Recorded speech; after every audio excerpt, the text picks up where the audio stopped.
Hello everyone, if you're new to my channel, consider liking and subscribing. It will make me feel wonderful if you do that. Thanks. By the way, I also have another Naruto and Luffy fanfiction channel. If you are interested, link is in the description. Spin a Yarn by SrirachaBunny. The Straw Hats find it a little weird that they don't have a first mate. Whenever they ask, Luffy just laughs and says they do, which is weirder because none of the crew have ever met this so-called first mate. A time travel AU, in which a captain and his first mate go back to the very beginning and figures they can do more good apart than together. At least for now. Adios. It doesn't end in blood and fire. It ends lonely, with two men at the end of a story that once held more people than them.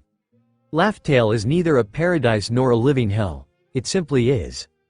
A captain and his first mate, side by side, sharing a toast of dreams fulfilled while pulling at wounds that would never heal. A toast for the people lost, gained, remembered, and forgotten. To the king, says Zoro and clinks his cup against Luffy's, to reaching the end. Luffy smiles, still painfully wide in the way only a man made of rubber can manage it. She, Luffy laughs, aiming for another clinking of sake cups. To the best first mate, he starts and stops. Tilting his head, the pirate king frowns and stares out at the silent ocean. The sake is forgotten between them. What is it? Zoro already has one hand on Watto. Not that he has taken his hand off his sword since they arrived. There is a gentle note on the wind, like gold skimming across skin and made of promises. Like fresh grass and dew in the morning. Like blood and death and fire and the same loneliness that has taken permanent residence in both of their chests. Luffy frowns. Can't you hear it? No, to Zoro there is just a breeze making his earrings dangle. It doesn't stop him from putting down his sake cup, because his captain has always been oddly perceptive of what lies in between the fabric of their world. It's like bells. Luffy stands, dusts off the stray petals that have fallen onto his shorts and keeps his eyes on a horizon that is nothing but calm, lulling waves and a brilliant sun that never sets. I think I've heard it before. Now it is Zoro's turn to frown. Where? Shaking his head, the captain grabs the brim of his hat. There is a smile on his lips, smaller than usual, but brimming with the same wanderlust that had once driven their journey. You really can't hear it? Zoro stands and bumps his shoulder against his, relishing in the brief moment of contact. No, but I trust it's there if you say so. Luffy is rarely wrong about these sorts of things. The weird things. The miracles. She. Zoro trusts me a lot. There is a snort, followed by a soft declaration. I wouldn't be here if I didn't, Captain. Luffy grabs Zoro's hand, the one not resting on his swords, and squeezes tight until the bones start squeaking in protest. Zoro doesn't tell him to stop. Luffy doesn't let go. The Pirate King looks away from the sea, and turns back to his first mate with a dazzling grin reminiscent of their earliest days. He takes in the scar on his eye, the stitches along his chest, the countless small blemishes on the skin that he can see through the open robe. Zoro has given a lot of himself to be here, right next to him. Luffy squeezes the hand in his once more. A reassurance. A mutual strength. A confirmation of I'm still here. Zoro squeezes right back, unhesitant in his affection. There is a moment of quiet, then a breath and a whisper. Trust me one more time? Aye, Captain. The sound of a bell chiming carries on the wind. Far away from the new world and far above the blue sea, the golden bell of Shandora rings again. She rings clear like a furnace of fragile glass, her sound a thread that will reach the man she wants to help. Ringing and ringing, waiting for him to hear her chimes, to let her help. To guide her people back to the sea where it all began, where they all belong. All of them. Together once more. At Laugh Tale. Luffy smiles one last time with Shandora's gentle voice whispering of a second chance in his ear. Luffy wakes up, 14 and alone, face down in a bush of hogweed on Mount Corvo. He cries for a good minute, sobbing and screaming into poisonous foliage. He blames the redness of his skin on the rash that emerges by the time he makes it back to Dayton's hut. Dogra and Magra yell at him when he trudges inside, sniffling and trying to ignore the sting of the hogweed sap that is causing blisters to bubble up on his cheeks. The two men force him into accepting medical care, and Luffy can't help the smile that breaks out on his face as they fuss and remind him not to go sitting around in hogweed, because it's poisonous. Damn it, Luffy. The door swings open, followed by the unmistakable stench of in-branded cigarettes. Dayton looks the same as she always has, with magnificent ginger curls, worried teeth gnashing at the stub of a cigarette and a screech ready on her lips. The hell were you sitting around in hogweed for, you dumb brat? It is decidedly not worded as a question. She raps him over the head with a knuckle, and Luffy yields to her power, grinning and laughing a soft she while his eyes continue to water. He is probably acting weirder than usual, judging by the worried edge of Dayton's brow. He has a remedy for that, though. I missed you, Dayton. Luffy yells and slingshots himself off the ground until he is wrapped around her like a persistent octopus. Her yell of outrage is muffled against his vest, fingers grappling for purchase while he holds onto her with as much strength as he can muster. When she finally gets her face free, there are daggers in her eyes. You're still covered in hogweed sap, you stupid. Luffy laughs and takes the scolding with a smile, only to be thrown head over ass into the bathhouse by the still raging Dayton. He ends up staying the night inside with the bandits. It is not that he doesn't want to go out and sleep in Luffy's Ace's kingdom, but he hasn't seen this many people since before Laugh Tale. There is a painful ache in his chest, listening to Dayton snoring away like the engine of a sea train, but he can't help but be happy. Ace is alive, he thinks, curling a hand against his unscarred chest. Sabo too. And Nami, Usopp, Sanji, Chopper, Robin, Frankie, Brook, Jinbei. Zoro. Luffy is not a big planner, that was his more of law's department, even if he never really followed whatever scheme the surgeon came up with. This time, though, Luffy thinks he might need one. He is 14 and alone. Ace has left and Sabo is alive somewhere out there, but oh so lost in his own head. Nami is in the clutches of Arlong. Usopp is telling lies somewhere in Syrup. Kuro lurking in the shadows. Sanji is no longer with his family, thankfully, and likely with Zeph. Chopper is with Kureha, isolated and without friends. Robin is somewhere in the wind, alone. Frankie is Frankie, not Cutty Flam. But Tom is still gone. Brook is drifting, waiting like he has done for so long. Jinbei is trying his best, but the rift between Fishman and people is a yawning grave. And Zoro, who wouldn't have been in time to save Kuina from the stairs. Luffy sniffles again, smashing his head into his pillow to stifle his cries.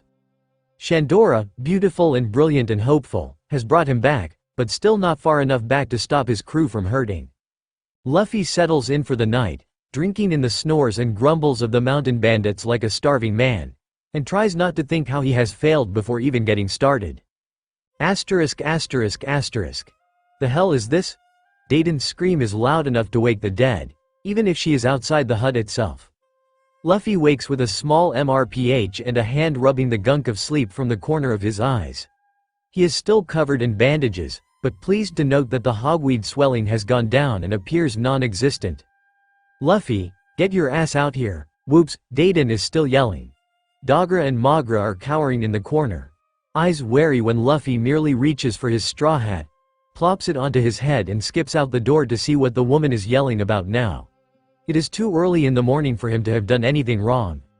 The hot sun is scorching, and the young boy smiles brightly, eyes closed to accommodate his show of mirth. Half a laugh is making its way past his throat before he can stop himself. What are you yelling for? I haven't yet. She. Did you adopt another stray? Dayton screeches and raps him with a fist over his head just for good measure. He rubs the light stinging at the back of his head, but as far as he can recall he definitely did not pick up any strays at this point in time. So Luffy says just that. But I haven't picked up any strays? Dayton frowns so hard she bites her cigarette in two and throws a hand in the direction of the forest, a vein popping from the forceful motion. Then what do you call that? He follows her burly hand, squinting in the harsh morning light so prevalent on Dawn Island, and then he sees him. Sitting ever so casually, leaning against a tree and snoring away like Dayton hadn't just been screaming. 3 swords at his hip with 3 earrings to match. His green hair is unmistakable. His chest void of scars and a whole 2 eyes closed in slumber. Zoro looks so young like this. Zoro. Zoro, the yell, happy and full of love, leaves him before he can think of anything else. He launches himself across the small distance, propelling into the other man-boy and wrapping his limbs around him like a kleptomaniac anaconda. Oi, what the? Zoro doesn't get to say more than that, words drowning in a mouthful of black locks that doesn't yet smell of sea salt and freshly smeared tar on lumber. Luffy leans into the hug with fervor, nuzzling his head under Zoro's chin and letting out bursts of laughter that somehow devolve into sobbing hiccups. Zoro hugs him through all of it, curls tight around his captain and pretends he isn't crying a bit too.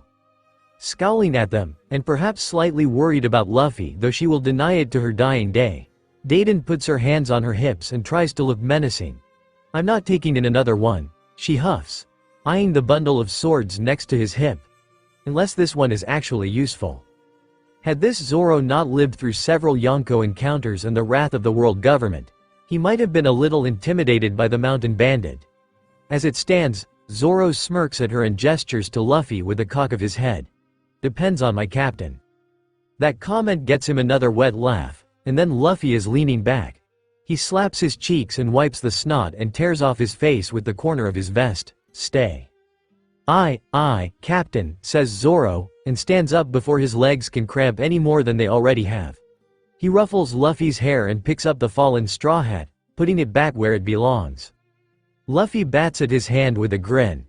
"This is Zoro," he says, turning to address Deiden and all the other mountain bandits no doubt listening by the door. "He'll be staying for a bit." Deiden scowls but keeps her mouth shut, clearly used to Luffy's weird whims. "Whatever, but he's staying in Luffy's kingdom." She points at the rickety shelter for good measure and Zoro pales a bit at the state of it. Except he has slept in worse places and Luffy knows this. "That's fine," says the future king of pirates, one hand on his straw hat and the brim covering his eyes. "But not his smile, never his smile. I need him by my side." Zoro can't stop his own answering smirk. Asterisk. 3 days later, holding each other's hands under the crumbling shelter, both of them lie awake in the summer night despite the late hour. "Do you think?" Luffy starts and trails off. Zoro doesn't press him, and Luffy takes a minute to gather his scrambled thoughts. "Do you think the others remember?" He bites his lip, and the hand in his squeezes again. A subtle press of fingers on his pulse, just to check that they're both here. Luffy squeezes back. Words have never been needed between them and the stretching silence is enough of an answer in itself. Turning on his side, resting his free hand under his head in lieu of a proper pillow, Zoro's gaze is nothing but piercing. "Sleep," he says, and Luffy can feel the same heartbreak in his chest echoing across from him. Only 2 made it to the end. Only 2 are here now. We'll find them again. All of them. It is a weak reassurance, but one Luffy needs to hear anyway. Asterisk. Zoro has been on Dawn Island for a month and Luffy knows the other is getting restless. His swords cut deeper than needed when they hunt, and the trees surrounding their temporary home look like a tiger has mauled them beyond recognition. The pile of firewood is overflowing to the point where Deiden has pleaded for them to stop bringing any more. That restlessness, the same itch rests just beneath Luffy's rubbery skin.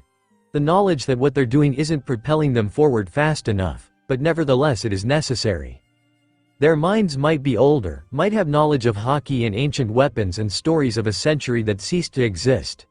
But their bodies are young and undeniably fragile in a way they haven't been for years. Warlords, admirals and Yonkos are beyond their capabilities for now. Daily life on Dawn Island, however, is almost too easy at this point. The wailing mews of a scared tiger lord is quickly snuffed out and Zoro removes a chunk out of Mount Corvo's side in the process. Luffy laughs and Zoro sheathes Wado. It had only taken him 1 sword, 1 strike, and both of them are bored. Luffy has already plopped down in a grassy patch. Without any hogweed, "Thank you very much," when Zoro joins him, humming under his breath. "What's the plan?" he asks, well aware that Luffy has never made any other plans in his life besides becoming king of the pirates or how much meat he can stuff in his mouth. Still, he asks and prays for a miracle that doesn't come. "Don't have one." "Okay." Zoro flops down beside him. There's a cloud above their heads shaped like cotton candy and Luffy really wants to snuggle with Chopper. He wants to hear Brook play a song. He wants to smell Sanji's cooking and steal scraps from the kitchen when the cook isn't looking. More than anything, Luffy wants. He is a pirate. He is allowed to want. I don't think I should stay here, says Zoro, breaking him out of his reverie. Luffy stays silent and turns onto his stomach, resting his head in the palms of his hand and swinging his legs like the child he is pretending to be. We've beaten everything in this forest, but I can't get stronger like this. There is frustration trembling in his voice. A minute passes, then another 3, then half an hour with no answer from the captain. Maybe he fell asleep. Maybe they both did, as deep thinking tends to do to them both. It doesn't stop them from picking up the conversation like they didn't just doze off in the middle of an important discussion. Luffy pokes him in the shoulder, eyes tired with more than just their impromptu nap. What does Zoro want to do? Luffy has always been adept at knowing when something is gnawing away at his first mate. I want to find Mihawk, says Zoro, even as he spits the name like a curse from his tongue. I'll find a boat and let it take me wherever. I'll drift until I find him, if I have to. Because while Luffy can train on his own, practicing hockey without another living person around if need be, Zoro yearns for opponents to cut into just as much as his swords sing for blood and death. Zoro refuses to cut his captain, and will never be able to raise his blade at the other man ever again. They won't repeat Whiskey Peak this time. They haven't talked about it, just like they haven't talked about all the other things between them, but they both know, and that is the only thing that matters. I can make a bigger difference out there. You don't need me here right now, but you need someone out there who can take care of things. Zoro doesn't specify what the things are, and Luffy isn't sure he wants to know. So if you don't have anything against it, I'll set sail early, Captain. And because Luffy has never questioned his reasoning before, he doesn't quest. Okay, he says and crawls into Zoro's space, grabbing whatever part he can reach and resting his head over the beating heart of his swordsman. But Zoro better stay safe. I'll need him again someday. Zoro nods, his chin bumping into the crown of Luffy's head that is still covered by the straw hat. It doesn't take more than that, and by the next morning, Zoro is gone and Luffy is alone on Dawn Island. 14, alone again, and a crew of 2 walking in separate directions. It doesn't matter, thinks Luffy, even if Zoro isn't visible by his side, he will always have the best first mate in the entire world. Luffy is 17, alone, and sets sail in a small dinghy. He punches a sea king, gets shipwrecked within a day and stows away in a barrel. He meets a pink-haired crybaby, who'll grow so strong, and yearn for justice in a way others can only dream of, and drops him off at a marine base in Shell's town. He trashes the man known as Axe-Hand Morgan, but there is no swordsman strung to a pole in the courtyard and his chest aches. When he sets sail again, he drifts, and wonders not for the first time whether Zoro has found Mihawk yet. It has been 3 years, but the sea is vast and their luck can only stretch so far. And then he meets Nami. She is stealing and plundering, and all around reluctant to join the weird rubbery kid who comes bumbling in while she's trying to get her hands on some much-needed treasure. But Luffy is nothing if not persistent, and within long he has added a navigator to his pitifully small pirate crew. She gripes and complains, but he merely laughs and pretends not to notice when she pilfers his tiny wallet from his shorts. Nami is still weary of the world, and Luffy knows she needs the money, for now at least. If he has any say in it, Arlong won't be around Kokoyashi for much longer. At Syrup Village, they meet a liar with trembling knees and a penchant for arts and crafts. Luffy laughs loudly and declares him a member of their crew within the first 2 minutes. The boy tries to argue that if anything, they'll be the ones joining his crew under the flag of Captain Usopp. That doesn't happen, but the 3 of them do end up stumbling upon the plot of a dastardly evil pirate butler. Zoro isn't here, but that is okay, because Luffy will keep them safe this time around. He doesn't use haki, but he makes sure that none of his crew members suffer any larger wounds. They need the training, after all, even if they don't know it yet. As much as he wants to hold their hand, he has to prepare them for what awaits them in the Grand Line, and even more so the horrors they will face in the new world. In the end, Luffy manages to get Kuro alone without Nami or Usopp around. He can feel them nearby, running through the forest to help Kaya get away from the weird hypno-pirate, but Luffy trusts them to handle it. They are not quite his yet, but that doesn't mean they are weak. With nothing more than one punch and a desire to decimate his opponent, Luffy breaks the teeth of Captain Kuro and gives the man a concussion that will leave him unable to think, speak, or walk for days. The Black Cat pirates that are still awake can only scream as their captain goes down. Luffy shrugs off their terror and makes his way through the forest, ready to back up his crew if they need him to step in. They don't. 2 days later, Luffy has a sniper and a ship that feels like home. A fight with Don Krieg awaits them at the Baratie. As does a cook named Sanji, and Nami's escape, with both their ship and all their money. Luffy isn't worried, even as Usopp screeches into his ear about betrayal and whatever else he can think of. The fight is over quickly enough, and while Don Krieg's fleet had still been annihilated before his eyes, there is a distinct lack of Dracula Mahawk. Luffy takes this as a good sign, and a part of him knows that Zoro must be busy training. He can't wait to have his first mate back at his side again. It is only after Arlong Park, after the Myken trees and the pain Nami has endured for so long, on their way towards Reverse Mountain and a fateful meeting with Laboon, that the question pops up for the first time. Starts Sanji as they sit on the main deck, all 4 of them playing a game of cards that Nami is unsurprisingly good at. If I'm the cook, Nami Swan is the most beautiful navigator on all the seas, and Usopp is the sniper. I know the crew is small, but aren't we supposed to have a first mate by now? Usopp crosses his legs and throws down a pair of 2s alongside a take that has Luffy wrinkling his face in annoyance. Now that you mention it, yeah. He says and smirks when Luffy has to pass on his turn and falls into last place. Nami puts down a king, swiping the entire pile and winning another round before the rest of them can blink. She might not be robbing them blind of money, but old habits are hard to break, and she'd rather die than lose a game of cards with these lovable dorks. Well, I was technically the first crew member, so I guess it falls onto me. The ginger says it like she can't quite imagine anything worse than taking on any more responsibility. Not like we can trust our captain to act rationally. The look she directs at him is as exasperated as it is fond. She, Luffy puts down his cards, not the least bit salty at having lost for the nth time. Nami isn't our first mate. We already have one. The 3 of them look at him as though he has grown an extra head. Sanji lights a cigarette and Nami cocks an eyebrow, clearly waiting for him to elaborate on his outrageous statement. The ship isn't that big, and she is certain her captain hasn't picked up another wayward teenager since she last checked. Although with Luffy, one can never be too certain. The captain doesn't elaborate, but he grabs the deck of cards and starts shuffling with a wide grin on his face. One more round.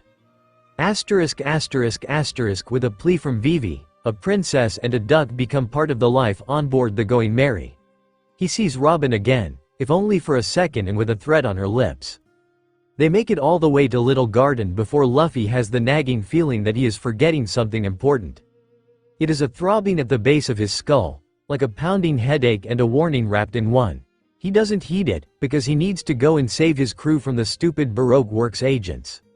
Zoro isn't there when Luffy arrives at the spinning candles, slowly turning Vivi, Nami, and this time, Usopp too, into wax figures. It doesn't go quite the same way as it did the last time. Luffy is stronger, more protective, and he can't help the wave of anger he feels when he can hear his friends have trouble breathing through the wax particles hanging in the air. The fight itself isn't hard, but what comes after is. Because Luffy forgot something important, and Nami is suffering because of it, because of him. He didn't remember that this is where Nami gets bitten, gets infected and fever-ridden and nearly dies as a result. The Going Merry is unusually quiet as they head towards an island in the distance, one made of snow and ice. Somewhere in the little winding towns and on the icy roads runs a reindeer who thinks himself a monster. They arrive to hostility and fear in abundance. Luffy knows why. Remembers with an unprecedented anger as soon as he hears someone say the name Blackbeard. He grits his teeth and the inside of his cheek bleeds with a temper that seethes and boils. He shakes his head to clear it, if only for a little while, because he is a captain and Nami needs him right now. So he climbs and fights and suffers from frostbites that aren't nearly as bad this time. Luffy doesn't relax until he has made it to the castle and he hears the familiar tap tap tap of little reindeer hooves trudging through the snow. He begs all the same. Tony Chopper Lee plea. When Luffy wakes up, Nami is safe and recovering again. How could he forget? What kind of captain does that? And he beats the crap out of Wapol. It is a poor substitute for the fury that started as an itch when he heard Blackbeard's name, but it will do for now. Chopper is bawling his eyes out again, watching cherry blossoms bloom on a winter island and vowing to become the best doctor the world has ever seen. He might be a monster to some, but he is their monster, their doctor. And the Straw Hat Pirates leave Drum Island with one more crew member on board their ship. Chopper is the one to point it out after they arrive in Alabasta. Luffy, aren't you having trouble sleeping? Do you want me to make some medicine for you? He is tugging on Luffy's clothes with a tiny hoof, Blue Nose wrinkled with worry. Ever since they have gotten closer to the Desert Kingdom, his captain has been sleeping less and less.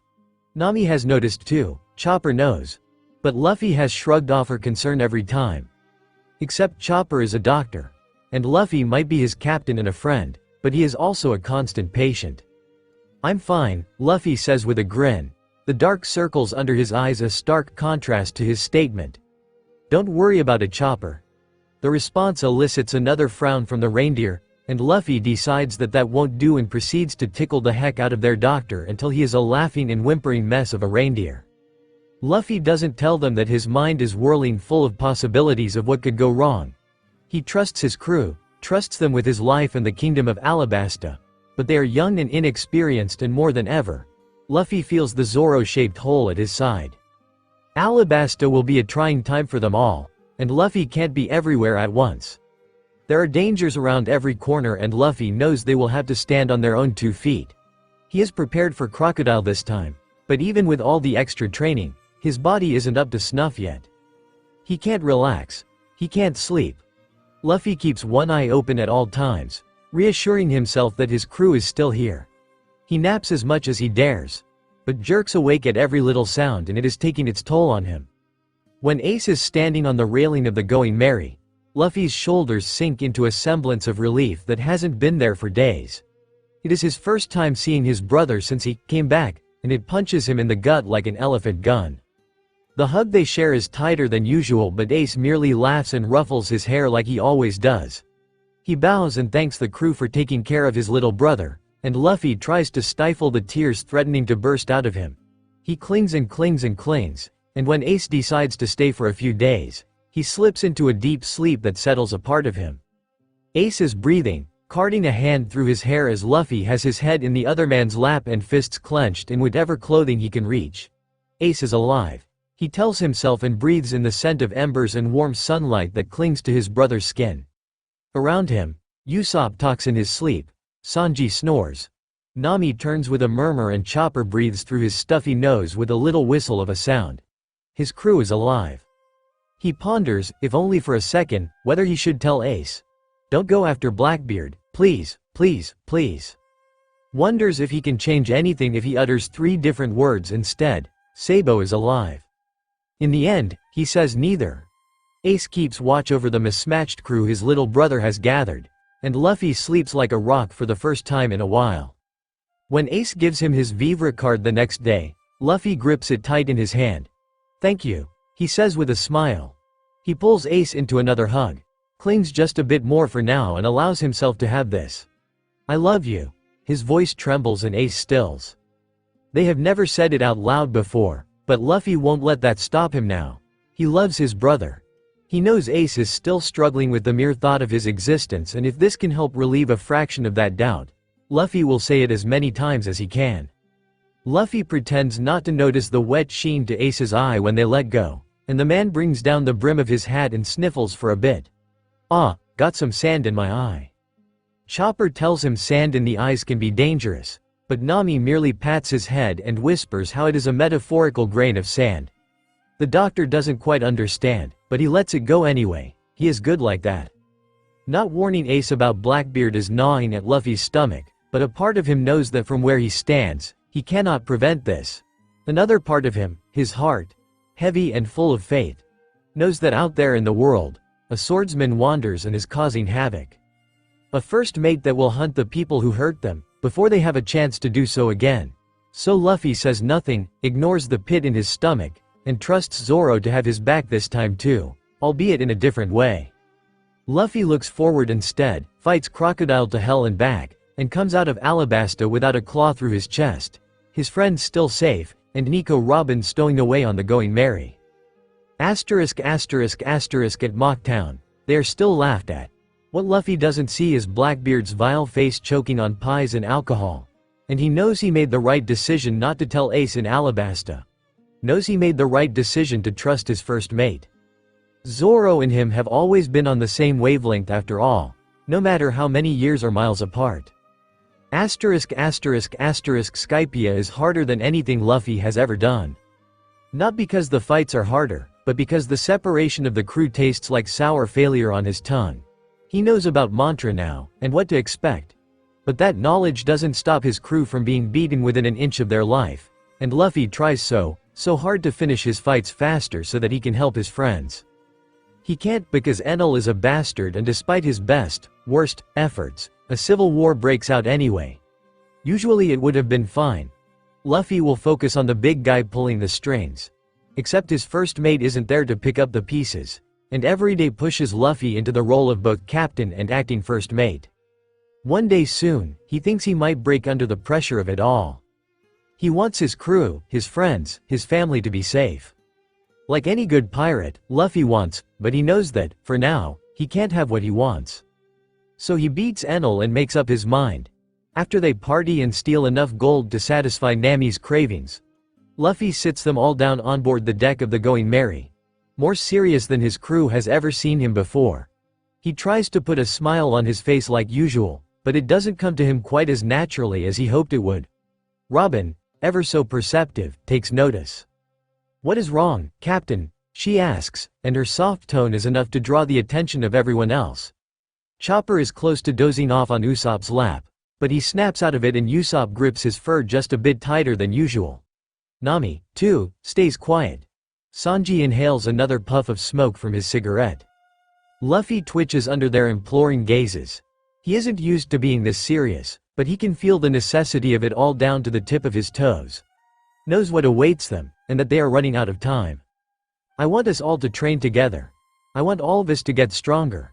I don't want to let anyone feel like they've been left behind. I don't want to lose any of you," he doesn't say, but he thinks they hear it anyway. Nami frowns. "Geez, Captain. And here I thought it was something serious." She flips her short hair with a huff of annoyance, and Luffy knows she won't mention the tears in his eyes or his wobbling lip. Extinguishing his cigarette, Sanji stands and dusts off his pants from Why Not? Wouldn't hurt. Usopp's knees are quivering so hard Chopper nearly gets knocked off his lap, but both of them nod their heads and Luffy hasn't seen their faces so determined in ages. Gotta make sure Captain Usopp and his army of 8,000 men stay sharp. Agrees the reindeer, curling his little hooves into what resembles fists. Robin says nothing, but the way she regards her captain feels a bit like she is stripping him raw. Like she knows more than she should. She smiles at him, the kind that doesn't quite reach her eyes yet, and Luffy vows to make her smile for real soon enough. After he finishes beating his crew into the ground to make them stronger, of course. Training appears to have done little in terms of Usopp's self-esteem. Knowing he will come back doesn't make the sniper's departure any easier to endure, and this time Luffy doesn't have Zoro's shoulder to cry on. Instead, he curls around a pillow and sobs as quietly as he can into the cotton and bites his teeth into it to stop himself from wailing out loud. The crew is tense, sensing Luffy's distress and clings just a tad tighter to him with Robin gone too. It feels like he can't breathe, and Water 7 is stifling with its winding channels and tall buildings. He isn't sure if they will make it through the ordeal at Eni's lobby unscathed, but Luffy is pleasantly surprised to find several of the CP9 agents suffering from what appears to be older wounds from swords that have cut too deep to heal. It gives them the edge they need, and Luffy is floating on a cloud, even when he can barely move after fighting Rob Lucci and his stupid pigeon. His hand smarts from weak bouts of armament hockey and his skull throbs as it threatens to burst with the overload of information provided by his observation hockey. It is weird, using hockey so early in their journey, but the years of training in solitude at Mount Corvo has paid off, if only a little bit, and Luffy will take what he can get. He isn't surprised when Mary comes to pick them up, her soft voice echoing in his ear as his heart cries out for her once more. She has been his home twice over, and she is just as much crew and family as the rest of them. What surprises Luffy is the scrap piece of wood he finds on the deck as they make their way back to Water 7. What's this? It is not the same material as the Going Merry, but something within him urges him to pick it up. Oh, says Usopp, looking at it with a strange look of bewilderment and a quick glance at Frankie. I found that when Frankie took Mary and I to the hideout during Aqua Laguna. It was already there, propped up against the wall.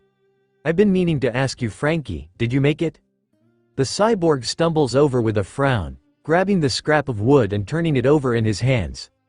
The rest of the crew lean in closer, trying and failing to appear uninterested. Frankie whistles with his brows all the way up in his artificial hairline. Whoa, this is a super nice carving, but nah, I didn't make this, Usopp bro. The piece of scrap wood looks so small in Frankie's large hands, and the straw hats take in the symbols carved into one side. It is a familiar lamb's head, wearing a straw hat. There is a carved wreath underneath, a funeral wreath of different flowers that Luffy doesn't recognize but knows must have been carefully chosen. The captain plucks the wood from Frankie with trembling hands and holds it close to his chest. Robin frowns. A funeral wreath and a clear symbol of the Going Merry. One might think this a threat, Captain. Immediately, Usopp and Chopper start running around with their limbs flailing in every direction, accompanied by shrill yelling.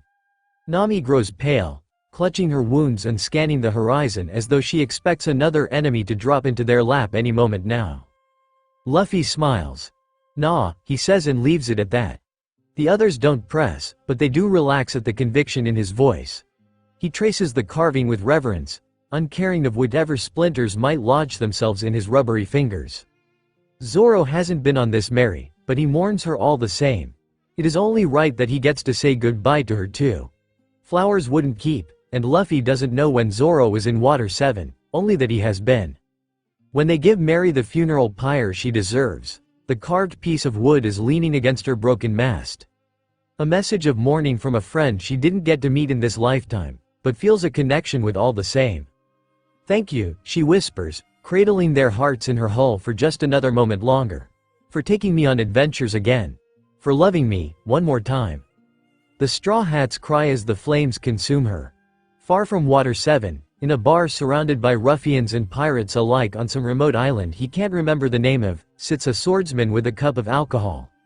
A voice wraps around him, warm and familiar, and goosebumps break out across his skin. He motions for another refill of his drink, and the bartender kindly ignores the tears dripping down his face as he pours him another one. Zoro raises his cup in the air, uncaring of who sees him. To Mary, he whispers, "Rest in peace, my friend." The tears don't stop, and he makes no motion to dry them. Tonight, he mourns the loss of a friend who has transcended time alongside him and his captain. Tonight, he wonders when he will see them all again and drinks some more. Soon, he thinks, and downs another bottle. Loneliness a permanent structure in his chest after so many years apart. I'll be there soon, he doesn't say it out loud, but he knows Luffy will hear it just the same. Arriving at Thriller Bark is as surreal and as life-threatening as the last time. Brook has broken away from them, chasing his shadow somewhere. Luffy doesn't quite know what happened between getting his shadow caught and Oars making his appearance, but he is eager to not repeat the debacle. Nami, Usopp and Chopper make their way inland and Luffy tries to tell himself that everything is going to be fine. They managed fine without him before, and Zoro hadn't been with them either. It doesn't make it any easier listening to their screams and Minnie Mary going missing. Sanji yells and kicks, ready to take on the world, while the rest of them are down for a decent adventure of whatever awaits them in the fog and decay of the giant ship. Keeping his crew together doesn't work, but Luffy manages to pack a lunch this time. To the others, it doesn't seem important at the time, but Luffy doesn't know how else to explain the zombie's weakness other than grabbing a piece of salted fish and, accidentally, shoving it in the mouth of a whining zombie. Whoops, he says with no remorse whatsoever. A shadow pours out of its mouth with a pitiful wail, and Robin looks at Luffy again with that raised eyebrow of hers. Interesting. Luffy whistles and looks away. His armament hockey-covered fist has a date with Moria's smug Paramecia face any minute now. and he doesn't have time to decipher Robin's subtle comments and skeptical gaze. It turns out not having oars go on a rampage is pretty freaking great, so is keeping his shadow attached to his body. Moria goes down like a lead balloon, only half full of shadows this time, and Brook falls down to join them minutes before the sun rises. His shadow isn't back, and for a short second, all Luffy knows is a terror that grips his heart and squeezes until he can't breathe. The skeleton is laughing away, saying it has been a good 50-odd years of pseudo-living, and Luffy wonders whether this happened before. Thriller Bark has always been a hazy blob in his mind, and while he can move slightly, his body is still suffering from the extra strain he has put it through. It is no wonder that he forgot about Kuma. Don't think about Sabaody, and his crew cries out in terror when the warlord shows up. The sun is Dane's gleaming and Brook looks at it like a dying man awaiting his execution. Yo-ho-ho, he laughs, skull rattling and tipping his hat at the Straw Hats. It was nice meeting you. Luffy cries out, because they've just met again and he is not ready to let go. He will never let go again. That has been the whole point of this entire journey.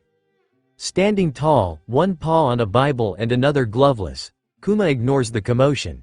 If you could take a trip anywhere, he flexes his fingers. Where would you go? The mountain of a man walks closer, and Brook stays in the sun. And the skeleton doesn't burn. There is a shadow beneath his feet, and a resounding crash from a tower as it is smashed into pieces. A samurai zombie plummets from the sky and into the ground. Kuma pauses. They all do. Another person follows the path down, down, down, like he isn't bothered by the fall at all. 3 earrings. 3 swords by his hip. Wado, Kitetsu and Shisui too. And green hair that Luffy knows like the back of his hand. The scar on his chest isn't there, but he has still lost an eye and something appears to have burned off part of his ear into a gnarled lump of flesh. I think you'll find, says Zoro, that we won't be taking a trip anywhere. Wado slips from its sheath. Nami doesn't know what to make of the newcomer. As if it isn't bad enough that there's a second warlord right after they have finally beaten Moria, some suicidal maniac jumps out of a tower. Seriously, that kind of fall should kill anyone who isn't Luffy, but instead the man just stands and quips like Kuma hadn't just erased the ghost girl out of existence with a tap of his hand. Roronoa Zoro. Kuma states and turns from the injured Straw Hats to face what is apparently an enemy of the warlord. Finally, a bit of good luck. An enemy of my enemy is a friend, at least for now. Kuma. Snarls Roronoa Zoro, one sword half out of its scabbard. Then her captain laughs like a lunatic, lying on a rock with what is undoubtedly an entire set of bruised ribs and some internal bleeding for good measure. Zoro. He yells and throws his hands into the air with all the manners of a child. Chopper beats Luffy back into a somewhat resting position and then seems to think of what just left his captain's mouth. Hey, Luffy, you know this guy? His eyes nearly pop out of his head, and Nami might have found it funny any other day of the week if they weren't still in mortal peril. Her captain can barely move. Robin is on her knees with exhaustion. Sanji is trying and failing to light a cigarette with trembling hands. Usopp is crying behind a rock. Frankie's hair is floppy and devoid of cola.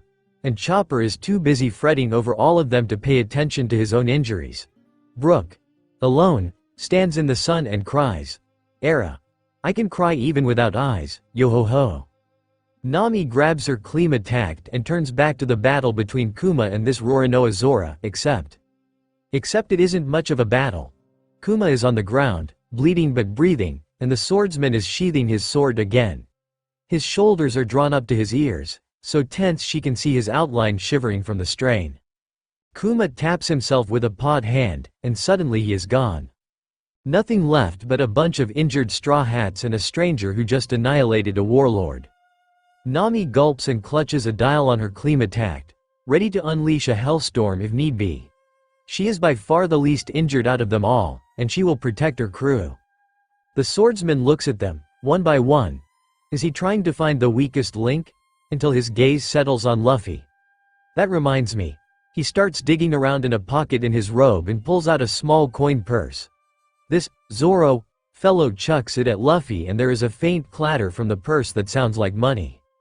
Nami dives for it, belly signs in her eyes, and grabs it without a second thought. Luffy is laughing, trying to sit himself up on the rock he is perched on.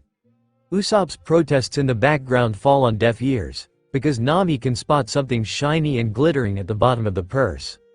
She shakes out the contents and wishes she hadn't. 10 fingers, grimy with little black hairs, clearly chopped off from what had once been a living human and still wearing the golden jewelry to prove it, land on the ground. Eek! She might puke, and not even Brook is making a joke. Sanji is looking green in the face. Actually all of them are, except for Luffy. He stares at the fingers with a near revering look on his face. Is this? Luffy reaches out to touch them, but Chopper slaps his hands away with a screech of "Don't touch it." Zoro sits down on the ground, apparently content as he pulls a bottle of sake from somewhere in that spacious robe of his and takes a big swig. He is grinning at the fingers. A gift for the captain. Nami is pretty sure it is more of a threat than anything else. By the frown on Robin's face, she takes it that way too. Wait just a second, she rounds on Luffy, ready to smack him over the head and ask what the hell is going on, but her anger falls short. There are tears dripping down his face, snot too, and he laughs. Laughs loud and long and like a great burden has been lifted from his shoulders. Good, he mumbles and tries to wipe his face. He only manages to somehow make it even worse. Good. Luffy repeats it like a mantra through the tears and the laughter as he eventually tapers off into quiet sobs that still shake his whole body. Nami has to remind herself that her captain is 17. And while the sight of severed fingers doesn't appear to frighten him, whatever meaning is behind the gift is something of monumental importance to him. She sits down next to him and lets him rest his head on her shoulder. Normally she would complain about his messy face and the stains she will have to wash out, but not right now. Her captain is crying, and she wants to comfort him. Luffy, Chopper must feel the same way, because he climbs into Luffy's lap and pretends not to wince when he is squeezed in a hug. It doesn't take long for the rest of the crew to join them in some sort of impromptu pile of affection, everyone having at least some form of contact with Luffy. The swordsman stays seated, a handful of steps away and drinking. He doesn't bat an eye at Luffy's crying, but his fingers twitch. Nami can't tell whether they're twitching to reach for a sword, or something else. She thinks he might leave, but then Luffy is making grabby hands in the air, nearly suffocating under the bulk of his crew as they lie on top of him. And Nami sees the fond smile on Zoro's face. There is barely any room, but he squeezes himself in between Usopp and Frankie, settling behind Luffy and letting the exhausted captain lean on his broad chest in a practiced motion. Luffy snakes a hand around the man's wrist, 2 fingers resting on a pulse that is beating and steady and here. He burrows his face into Zoro's chest and tucks his head under the other man's chin. Seconds later, her captain falls limp and she can hear him snore. She makes eye contact with the swordsman. Yo, he says it as a way of greeting, clearly pretending Usopp isn't still a quivering mess beside him, but he pays him no mind other than offering the teen his half-finished bottle of sake. I'm Roronoa Zoro. Nami cocks an eyebrow at him, because that doesn't explain anything. The first mate. Oh, somehow, it is not as weird as it probably should be. Brook doesn't know this swordsman, and neither do any other Straw Hat except for the captain. He can't help but think that perhaps this Roronoa Zoro isn't all that bad. He did give Brook his shadow back, after all. Zoro carries their captain back to the Thousand Sunny and climbs aboard as though he knows every nook and cranny of the ship. To Frankie, he is an oddball and he can't relax near the other man yet. It's him tuck Luffy into a bed in the infirmary and brush aside a lock of his captain's hair, that he thinks having the swordsman on board might not be such a bad thing. Still, for someone who got lost 5 times on their way to the ship, the man is awfully familiar with Sunny's layout. Frankie is tempted to remodel several areas, just to see if the swordsman will even notice.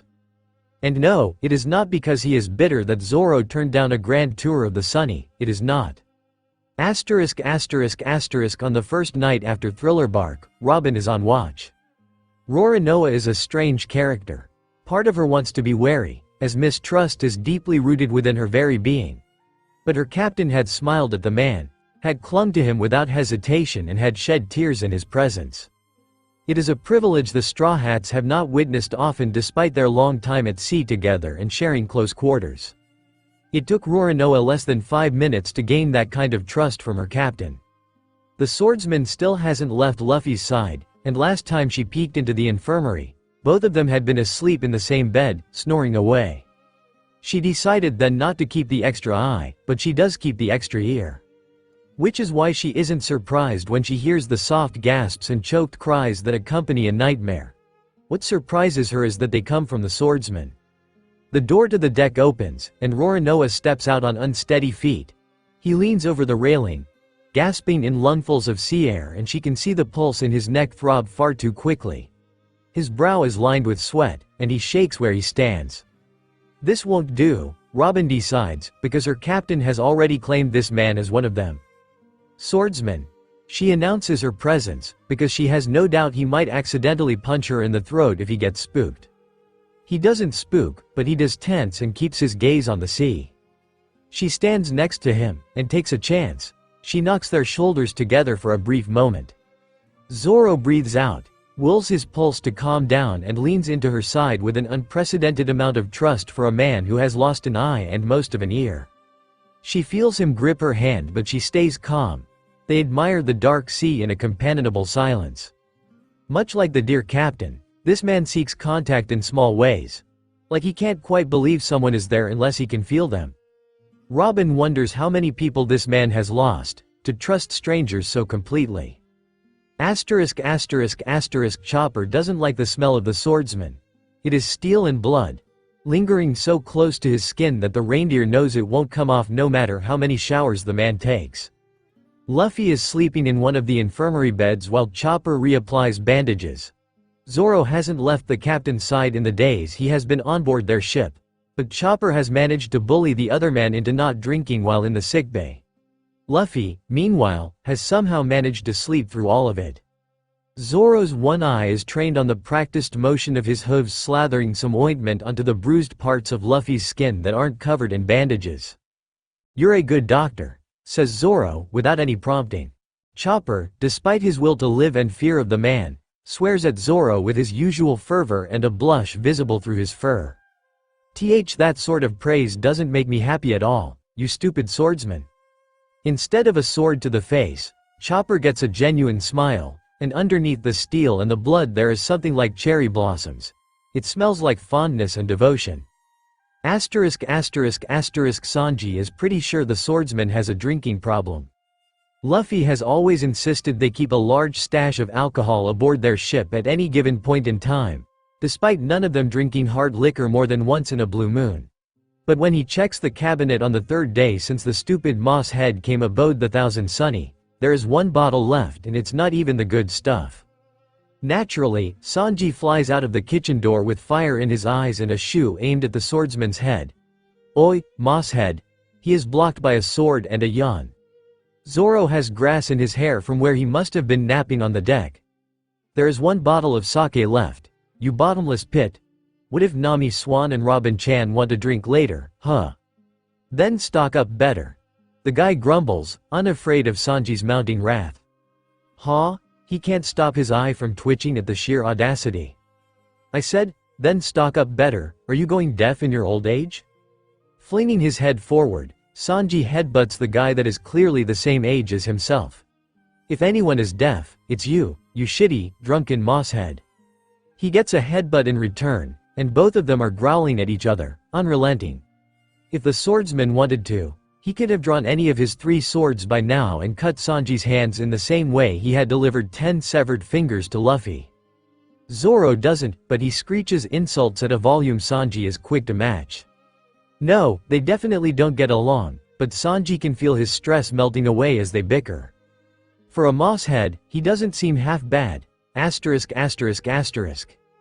Their captain wakes up in time for dinner, after sleeping for 3 whole days. It has been weird having their so-called first mate on board, and Usopp is still scared witless whenever the swordsman goes near him. His knees start wobbling and Usopp simply freezes. So when the entire crew settles down for dinner that night, Usopp tries hard to ignore his racing heart and the sweat on his brow. He spoons a mouthful of Sea King curry into his mouth and tries not to tremble when he reaches for a glass of water. Zoro isn't even looking at him and Usopp feels like he can't breathe. The swordsman is sitting next to Luffy, who is steadily shoveling 3 days' worth of meat into his mouth with the unhinged jaw of a python. It is not an uncommon sight, but most people still recoil from it. Zoro doesn't, instead he throws an arm over the back of Luffy's chair and sips his sake. Usopp thinks he might be the only one who is still on edge around the guy, because no one else seems to give a damn about the stranger in their midst. He might say something about it, if he can pluck up the courage, but then he spots one of Luffy's hands not shoveling meat into his mouth. The hand is picking up a bowl of rice and another helping of sea king meat, but he puts it down in front of Zoro like the captain sharing his food isn't the biggest crime on the planet. Luffy never shares his food, apparently, he does with Zoro. Usopp can't stop himself because he is pretty sure he just entered the Twilight Zone, and talking is a way of coping with absolute, mind-numbing terror. Did you kill the guy you stole the fingers from? Oh, he put his foot in his mouth, didn't he? Even Luffy has stopped eating. The dinner table grows uncomfortably silent in the wake of his question. There is no doubt who he asked. Usopp knows that they are pirates. They are criminals and they plunder and steal, but never before have they killed or tortured purposefully, like those 10 severed fingers implied. I did. Zoro takes a swig of alcohol, the last bottle, moss head, and doesn't appear the least bit regretful. I watched him bleed out and cut his head off for good measure, too. Chopper's upper lip trembles, no doubt the doctor in him already imagining the bloodbath it must have been. Luffy, sweet and kind-hearted Luffy, doesn't appear the least bit troubled at the fact that the swordsman just confirmed his part in voluntary manslaughter and torture. Like the captain isn't sitting next to a cold-blooded killer. Usopp, says Luffy, because apparently Zoro is done with the conversation as he goes back to nursing his sake. The eyes of his captain are tempered steel and they pierce Usopp to his core. I'm glad he's dead. I'm glad you'll never. I'm glad Zoro hurt him. Like he hurt me, remains unsaid. Luffy doesn't mention a name, but Zoro's hand reaches up to his gnarled ear and traces it. His mind 1,000 miles away. Suddenly, Usopp is glad to not have met the man who could have scarred Zoro, who chased away a warlord the size of a mountain with nothing but a single sword. Part of Usopp knows that if they had crossed paths with whoever gave Zoro that scar, the crew would have been killed. Of that, he has no doubt. Zoro might be scary, but part of Usopp is grateful for that trait.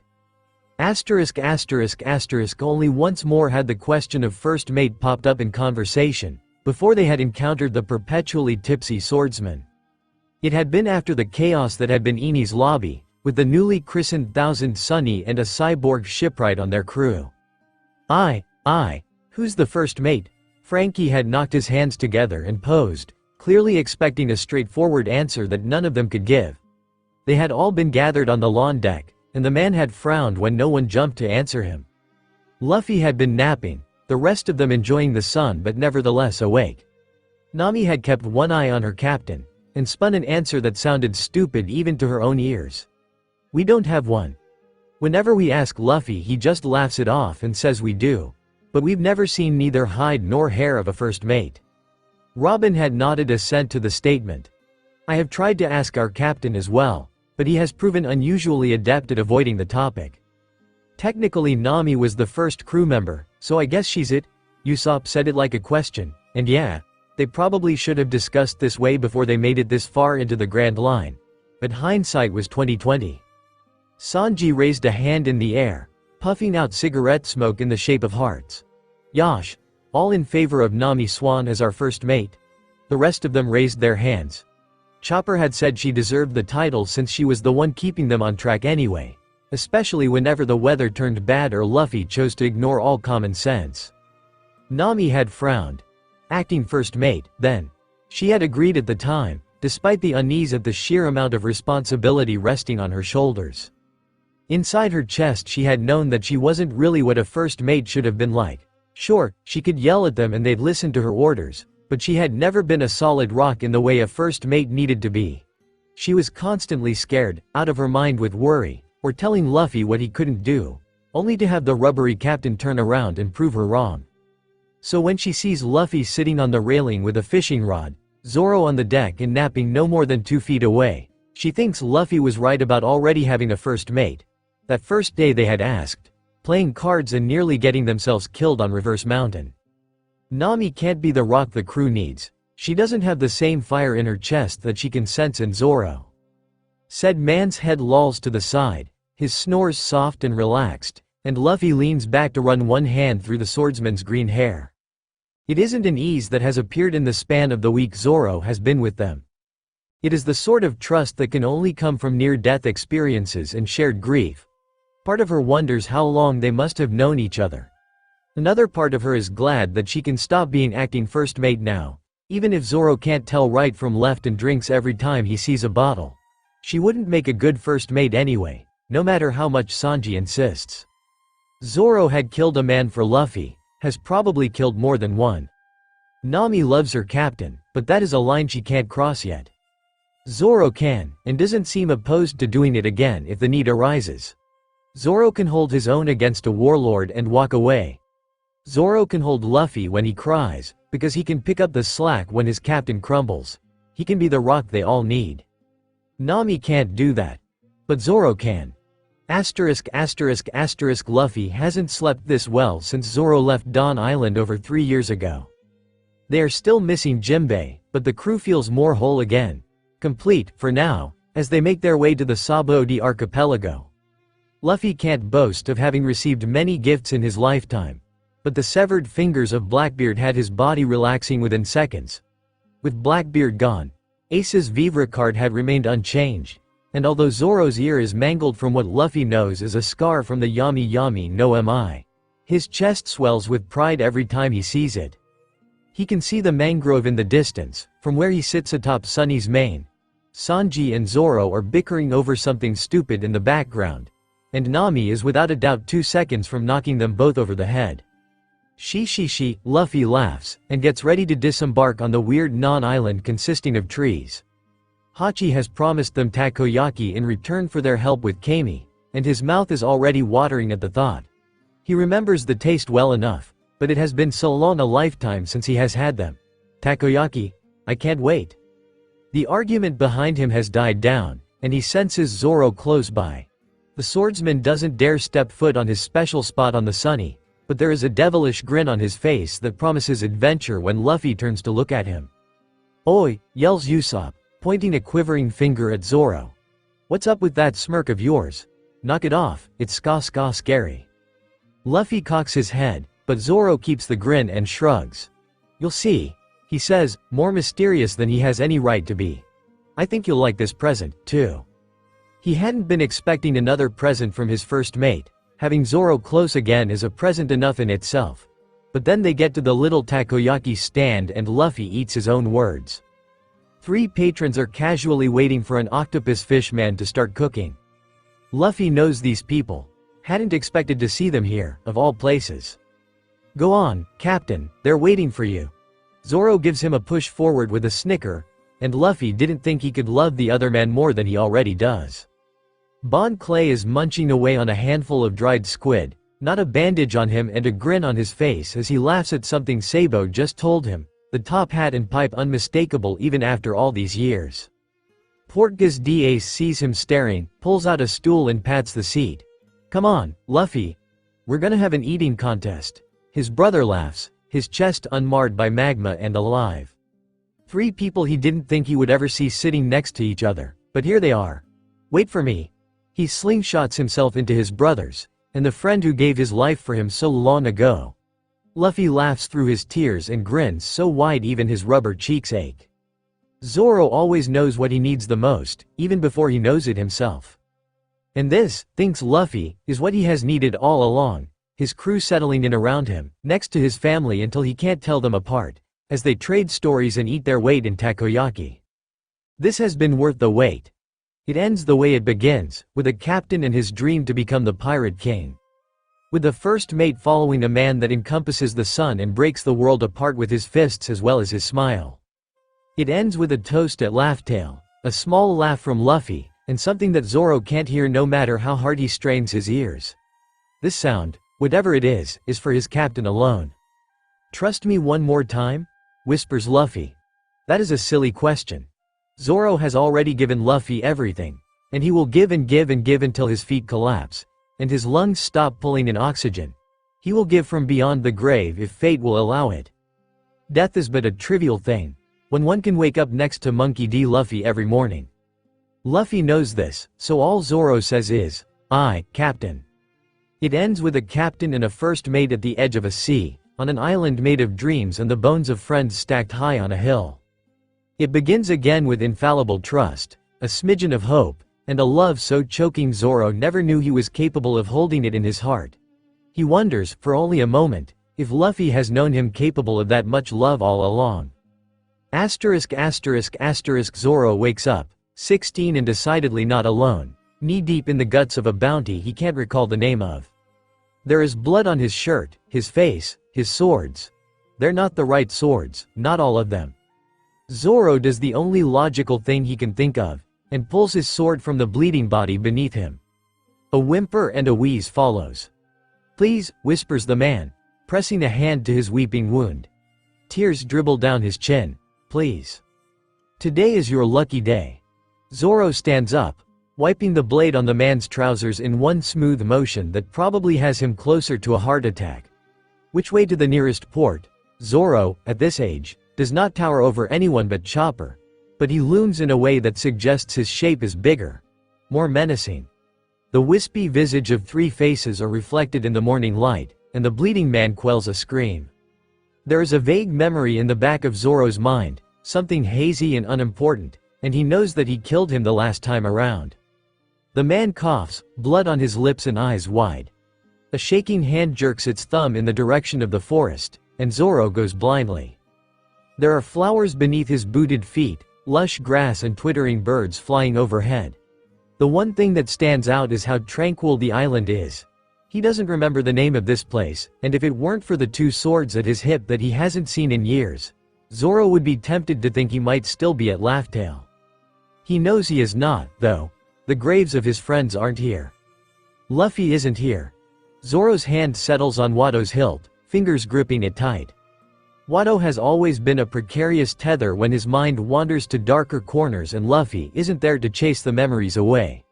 Without Robin's input and Jinbei's stoic presence, the silence is too loud. He makes it all of 2 steps before he stumbles over a tree branch and curses up a storm. Why is he so clumsy? Oh, he has 2 functioning eyes again. Neat. One eye keeps twitching against the harsh glare of the sun if he strains his ears. There is the bustling sound of a crowd puttering about in the distance, and a distinct tang of brine in the air that settles on his tongue. It tastes oddly like adventure and a promise. Like tentative hope and beginnings. Like shitty cook's onigiri. Turning right, left, then left again, Zoro somehow manages to walk right back to where he left his bleeding bounty. The guy hasn't made it far. 10 meters, give or take, crawling at a snail's pace and leaving a trail of red earth in his wake. The tears in the man's eyes start welling again when he spots the wandering swordsman. "Please, have mercy," the man shrieks, fingers digging desperately into the grass.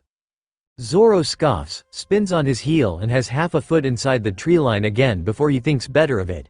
He pinches the bridge of his nose and turns back around. "Point me in the right direction and I'll dump you where there's actual people." The bounty isn't heavier than a sack of potatoes, but the man squeaks when Zoro throws him over his shoulder, trying to make his way to the nearest port for a second time. He has no idea where he is, other than East Blue, and he needs to find his captain.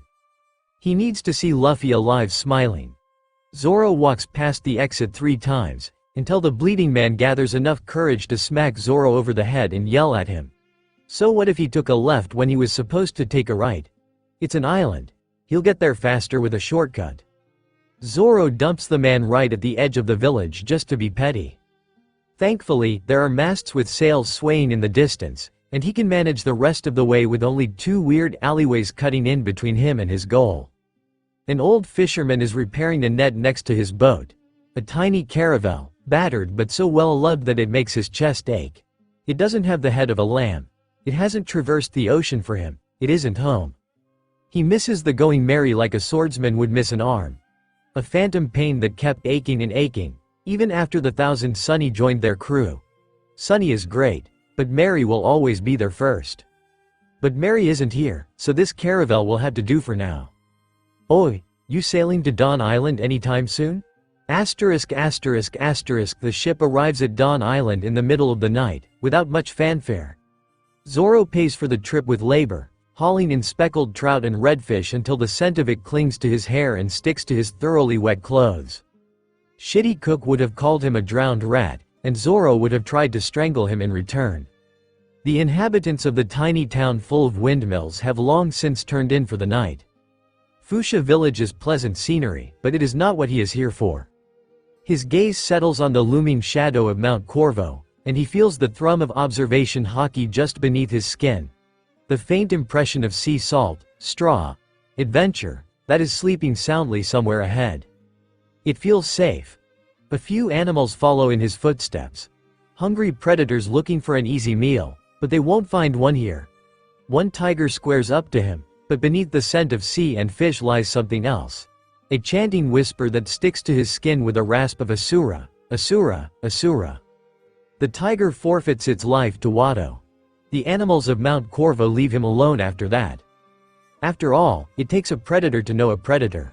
Under the guidance of moonlight, Zoro makes it to a large hut in good time. Well, reasonably good time. A few detours just meant he got to see more of Mount Corvo. It wasn't like he wasted those extra hours trudging around. Now he knows the layout of the place.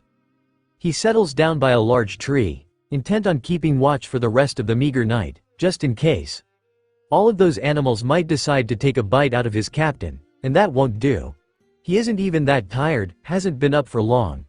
A day, maybe two, judging by his protesting body. If it is for the safety of his captain, Zoro can stay awake. Chopper might have something to say against that, but there is a distinct lack of a fluffy reindeer, and it won't be the first time he has ignored the warning signs of sleep deprivation. He will be fine, if he can just keep his eyes open a little longer. Zoro is attacked in his sleep. Oi, what the, except, it is not an enemy, but an overly clingy captain, and all of a sudden Zoro breathes a little easier. Hello, missed you. I'm here, says the hockey greeting him, and Zoro hugs him so tight, that had the boy not been made of rubber, he would have bruised bones. And just like that, they settle into a rhythm that lasts a month. Sleep comes curled up tight together and listening to beating hearts. Honey day. He chops firewood for a pile that grows and grows and grows. Zoro enjoys life on Dawn Island. It is uncomplicated and safe. Luffy is here. A hand brushes against his neck when Zoro sees blood on his swords that isn't there. Not yet. A touch wakes him when his body trembles from night terrors too grotesque to put into words. His captain practices hockey with him until they both keel over from exhaustion. In return, he holds Luffy as he cries for their lost friends. Helps the young man practice his fists until they once more feel not like pistols, but cannons. Remains a steady presence by his side when Luffy gives insincere smiles to the people around them and insists that he is fine. He is not, Zoro can tell, but he won't call him out on it. Zoro isn't fine either. Luffy knows this, too. There is comfort in the silence. In simply knowing that they can be not okay together. All of this, and Zoro still can't stop the restlessness in his bones. It flows over him like a cloak, and he wonders if what he is about to propose to his captain isn't betrayal. Whether his words are a form of mutiny. He asks for a plan that Luffy doesn't have. That is okay, because Zoro has one, sort of. It does not make the words any easier to say. I want to find Mihawk. Even the name makes his mouth twist in a grimace before he can stomp it down.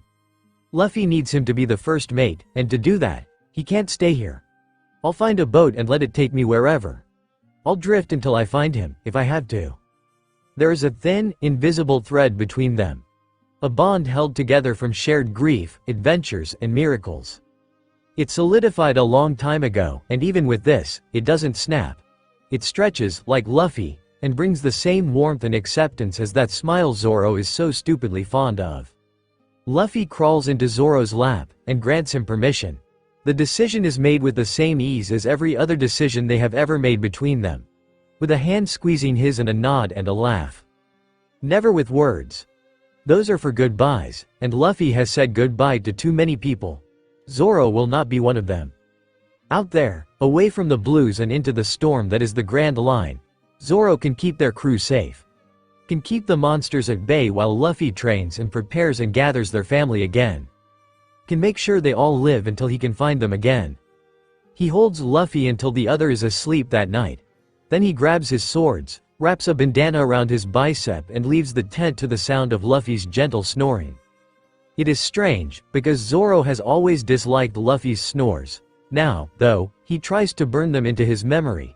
Keep every whistle and grumble of his captain in a locked chest inside his brain. The sleeping boy rummages around for a warmth that has disappeared from his side, hand finding a blanket, and he clutches to the lifeless object. Zoro closes the tent flap and simply breathes for a moment. He does not look back. They are Straw Hat pirates. Looking back is out of the question. He drifts for days, from fishing boat to fishing boat until he ends up on a dry and arid island with somewhat of a problem. Vaguely, he recalls several bounties he took down here, none of great renown, but they paved the way for a fateful encounter that he would rather not go without. All he can do is hope that they are still already here. Zoro goes to a bar, takes down a wanted man, and meets two bounty hunters named Johnny and Yosaku. They are frighteningly young and inexperienced, and they call him Zoro Iniki. He tells them to stop, but they don't, and he wonders if they've caught on to the way it makes him smile into the sleeve of his shirt. They ask for advice on everything from bounty hunting to fishing, and Zoro teaches them what he can. It is not much, his hockey is not what it has been, and two bounty hunters from East Blue are not in the same rush as Zoro. If they fail, they get beat up, and at worst lose their lives. If Zoro fails, kingdoms will fall and wars will break out. His crew and his captain might not make it to the end. His family might not make it. Just like last time. As part of the agreement for teaching Johnny and Yosaku, he makes them swear to not go bounty hunting outside of East Blue. For what little time they have together, he can't imagine a world without them.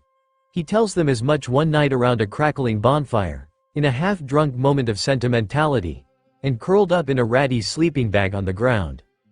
Johnny starts sobbing and Yosaku makes a weird howling noise that Zoro thinks is supposed to be positive. He is not sure, so he turns his back to them and goes to sleep before he reveals any other embarrassing secrets. He stays with them for longer than he should, but he has a hard time letting go. Once he does, he will be alone again and Kuraigana Island looms somewhere ahead, taunting him with doom and failure and can you even change anything? On those days, Zoro pushes the other two hard enough to leave them shivering and exhausted in the dirt. They spit blood from their mouths and he wonders if he should stop. But then there are rivers of red in his mind and the booze in his mouth is nothing but copper, through and through. So he stays, just for another day. And another. And another. One more. Just one more, please. He is not ready to let them go yet. Sometimes, Johnny and Yosaku invite him to the red light district of whatever town they are in for some fun. Zoro declines each time, much to their dismay, and stays back at whatever accommodation they are staying at. He finds himself alone with his thoughts and gazing out of a window more and more often as night comes crawling towards Dawn Island and a boy who will be king of the pirates. This time, he will be a king with a crew, whole and perfect and made of family. He wonders if Luffy still snores like a bear when his nose gets stuffy. Whether he is sleeping well without Zoro there to have his back. Wonders if Luffy misses him as much as he misses his captain. On those nights, his chest aches. He grabs his swords and trains until dawn breaks and his back is glistening with sweat.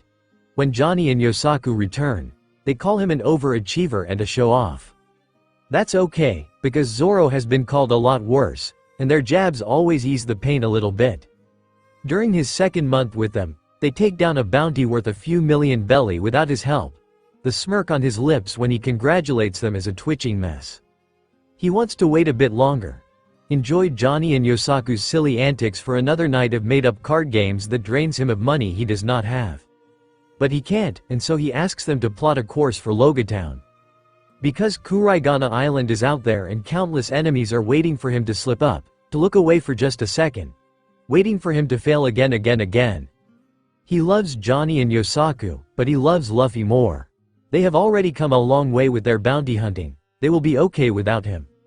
The three of them are not as much drifting as they are purposefully lost. And Zoro eats an onigiri because there is not much else to do while they make their way closer to Logia Town. Johnny and Yosaku complain about vegetables and fruit until Zoro shoves it down their throats with a snarl and too much force. They sputter and choke for a second or two, spitting out a half-eaten orange each. You better pick that up and finish it. He does not even register what he is saying until it has left his mouth. He doesn't mean to say it like shitty cook would have. Yosaku stares at him and Johnny gulps. Zoro returns to munching away at his own food with renewed vigor and flushed cheeks that he can't blame on alcohol. A tense silence descends on the little seafaring ship, but Yosaku picks up the orange and nibbles at it. Judging by the sour frown on his face, it does not taste all that great. Still, it is better than scurvy. Logatown is just as grimy as Zoro remembers it. The scaffolding stands unharmed by lightning and the presence of a man who would be king, but the extreme marine presence is still annoyingly present. Something is thrumming in this town, and Zoro has a good idea as to what it is. An old friend. A cursed blade who waits for him, the only wielder it will accept. He takes Johnny and Yosaku to the same bar that boasts of having once been Gold D. Roger's usual haunt, and tells them this is where they split. He gifts them each with one of his swords and keeps Wado as his only one. These swords will not break under his hands this time, and he knows Johnny and Yosaku will take good care of them. Somewhere out there Kitetsu, Shisui and Enma are waiting for him. What follows is an awful lot of crying that Zoro will deny until the day he dies, but Johnny and Yosaku both cry like the children they are. He lets them bawl, just for this one final night as a trio of bounty hunters. They are 6 mugs of beer deep when Zoro turns to the board at the back of the stuffy bar, full of wanted posters and familiar faces staring back at him. They are younger, missing scars and with a handful more teeth than he remembers some of them, but he slams his mug down on the counter and crosses the room before he can even register the familiar buzz of alcohol that is making his steps unsteady. The paper is coarse underneath the pads of his fingers, still in pristine condition and undoubtedly new.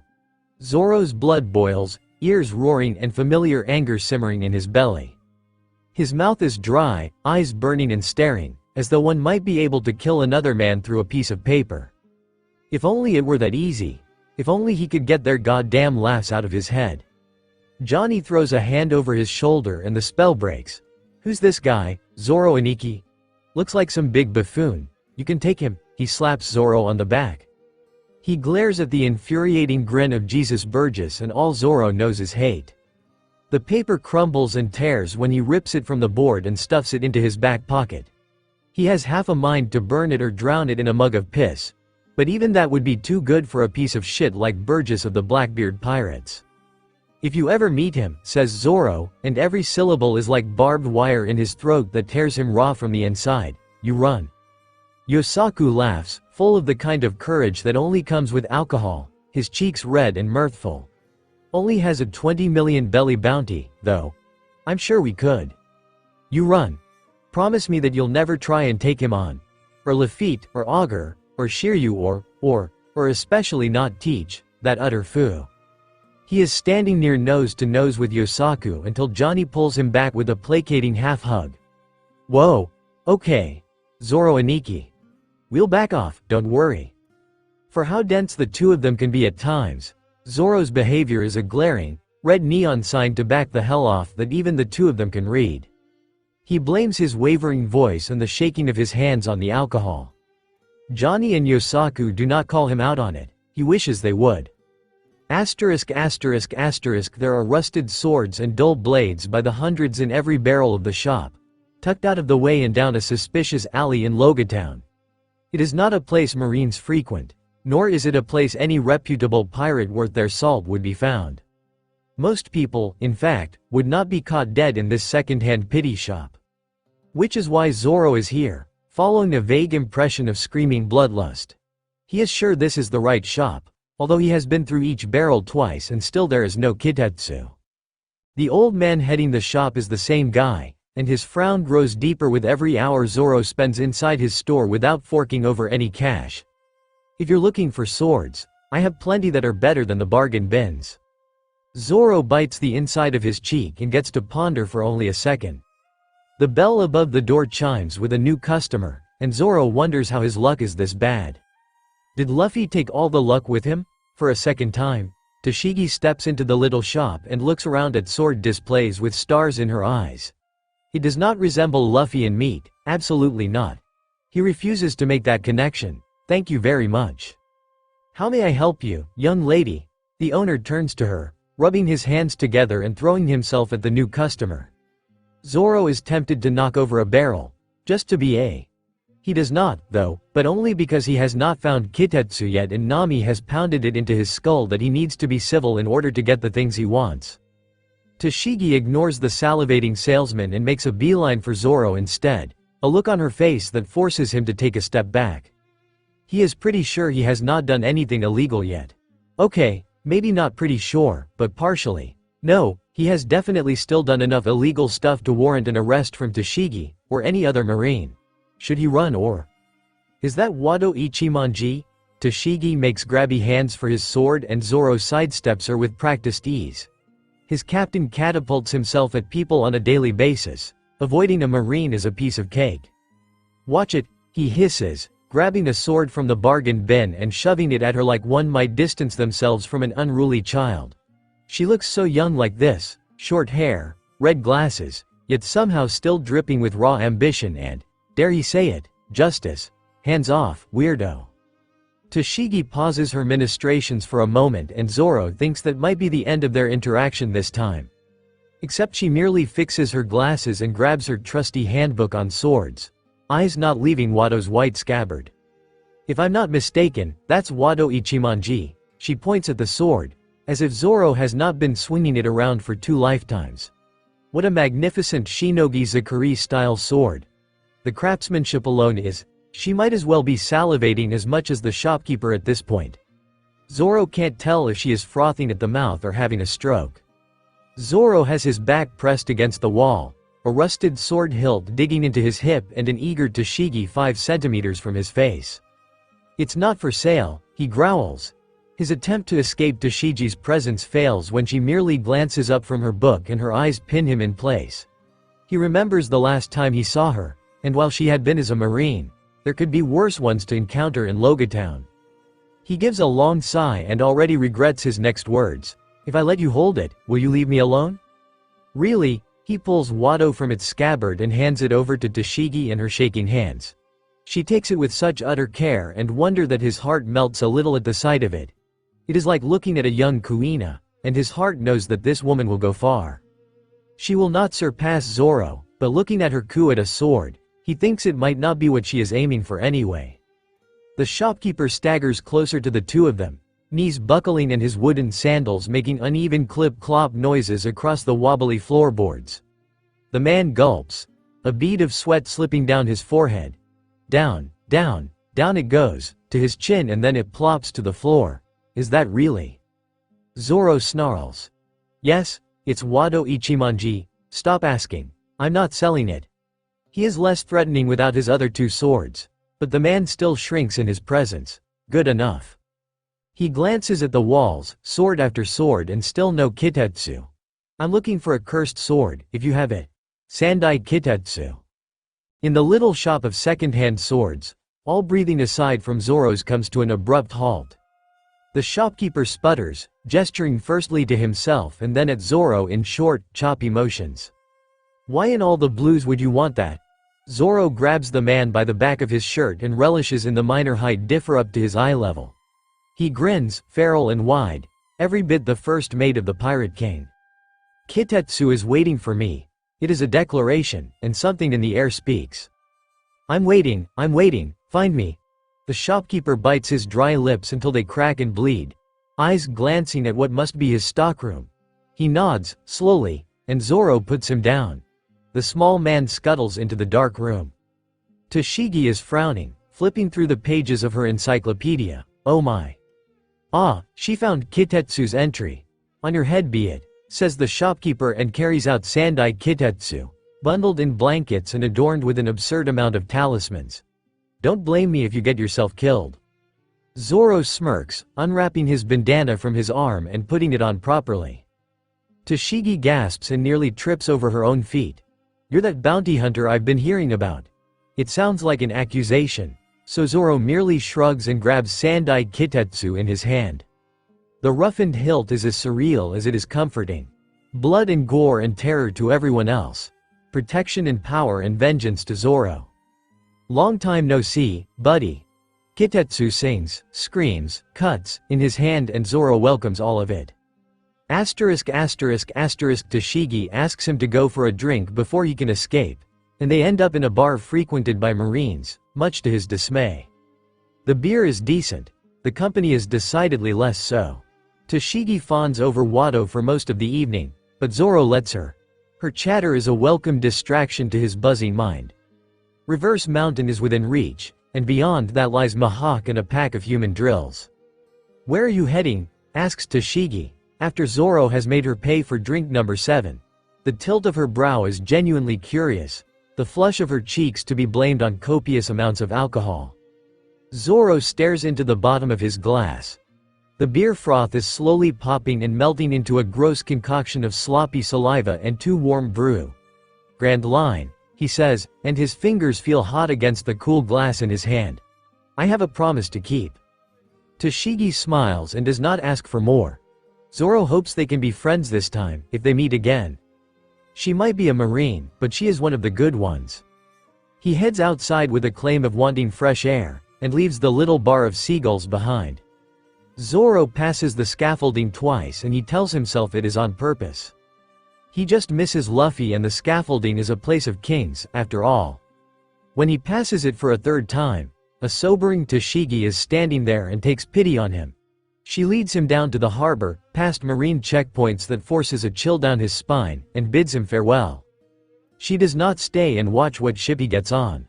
All for the better, he thinks. He chooses a ship full of rookie pirates amidst the confused bustle of people setting out from East Blue for the first time.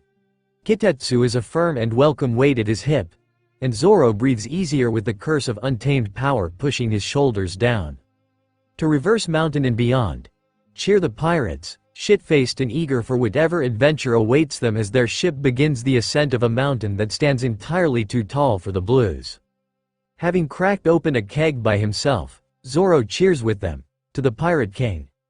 He chugs his mug of beer amidst drawn swords and clicking pistols. Zoro is not on Kuraigana Island.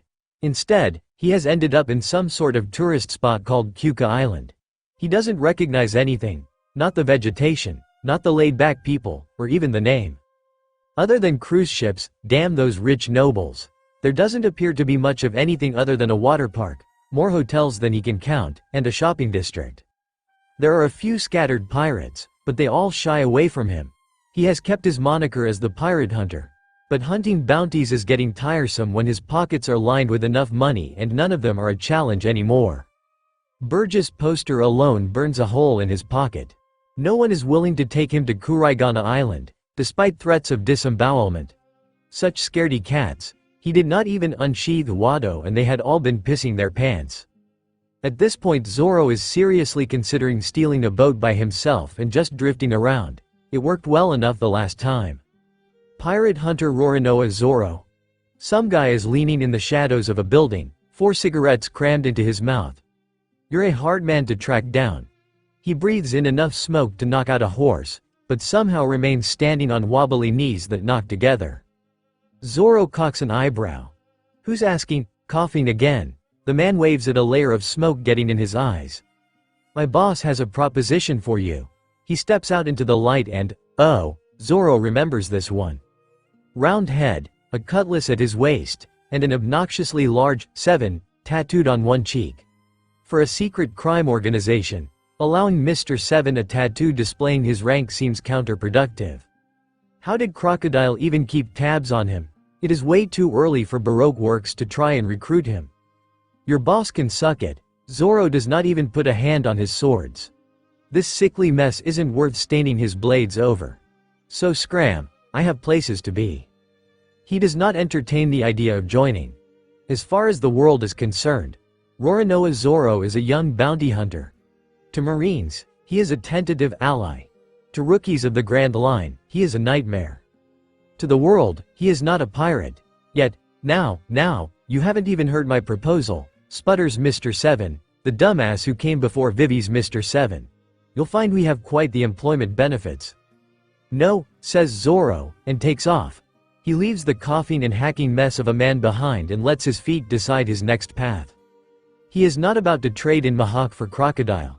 Despite Nami's insistence, he is not actually that stupid. Somehow, he ends up in the shopping district, of all places. The crowd is intense, tourists, marines on leave, and small-time pirates mill about and spend their hard-earned belly. Zoro figures he is not getting off this island today, and heads for the same bar he has spent the last 3 nights in. He can see the sign from here, it will be fine. It is not fine, but for once it is not his sense of direction that causes the issue. No, the issue is that this is a tourist spot, and Zoro's luck is just that bad. Beppo is walking towards him, chatting with Saki and Penguin, and Zoro remembers countless afternoons napping with the mink on the deck of both the Thousand Sunny and the Polar Tang. So he does what he usually does, and lowers his head just a smidge and says, "Garchu," to the polar bear mink as he passes. He should not have said that. Zoro freezes at the same moment Beppo does. Of all the crews in the Grand Line, of course he runs into the Heart Pirates first thing.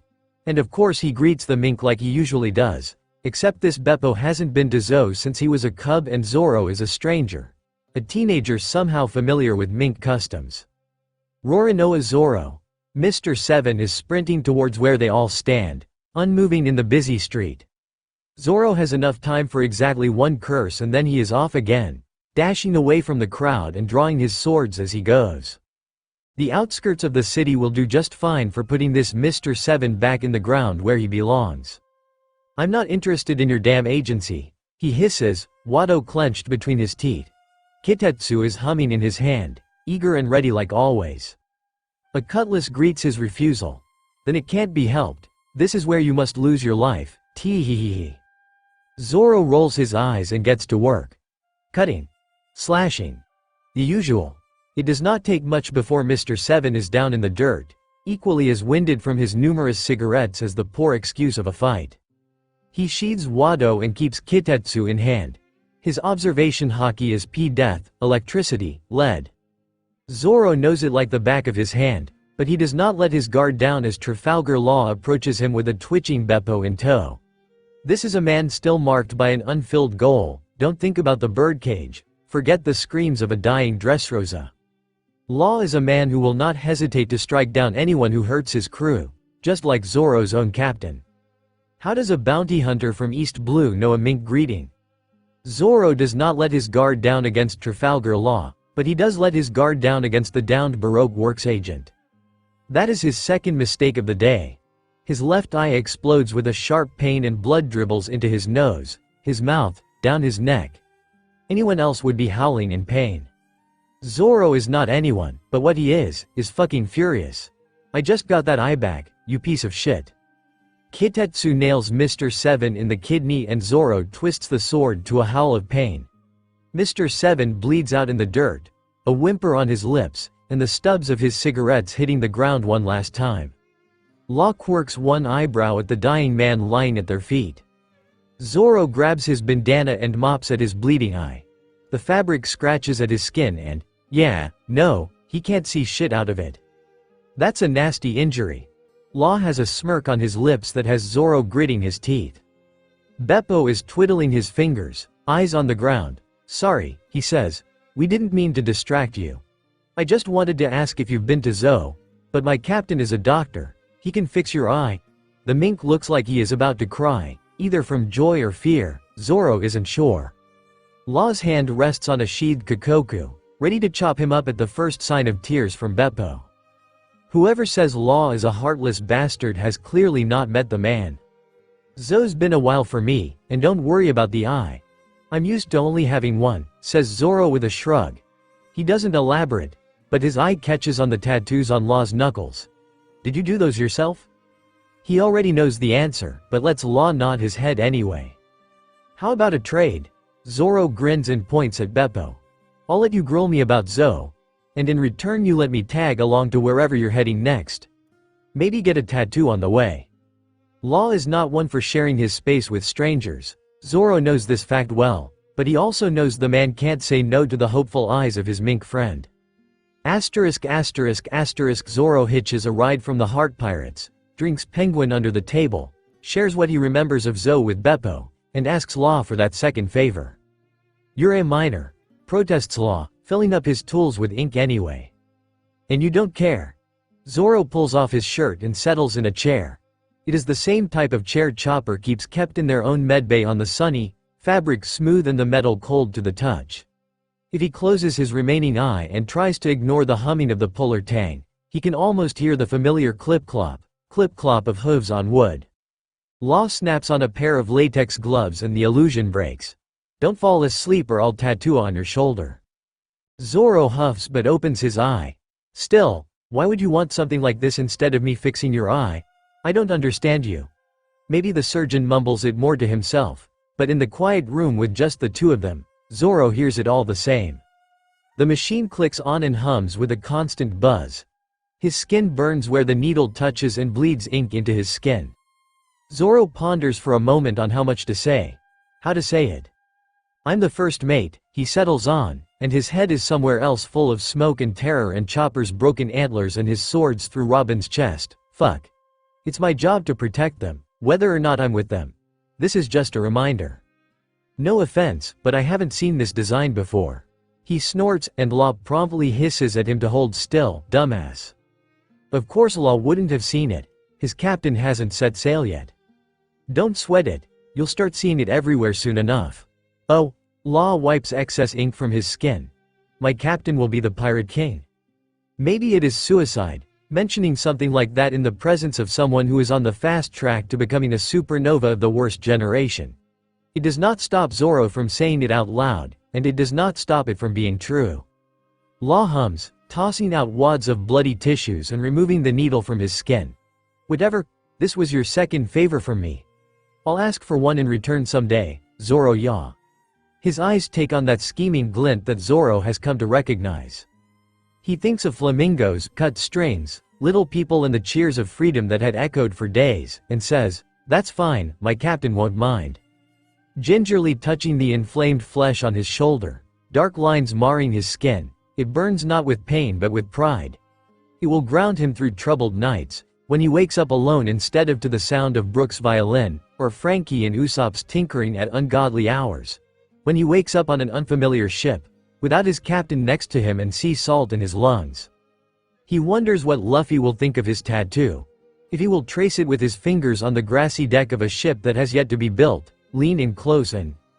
His musings are interrupted by Shachi crashing the room with a bottle of booze and a still hungover penguin. Law tells them to, at the very least, take their party to the galley and proceeds to throw them out on their asses. Spending time on the Polar Tang with the Heart Pirates is familiar and welcome. But it is not home. ******, the Heart Pirates drop him off at some backwater island, down one eye and with his shoulder bandaged, after their log post has reset a mere 2 hours later. Zoro isn't mad about it. This law isn't tied to them through an alliance, the blood of a fallen celestial dragon or their mad attempt to defeat Kaido. Not yet, at least. And it does nothing to stop Zoro's bad luck from following him. There is a corrupt monarchy, a civil war and a starving population.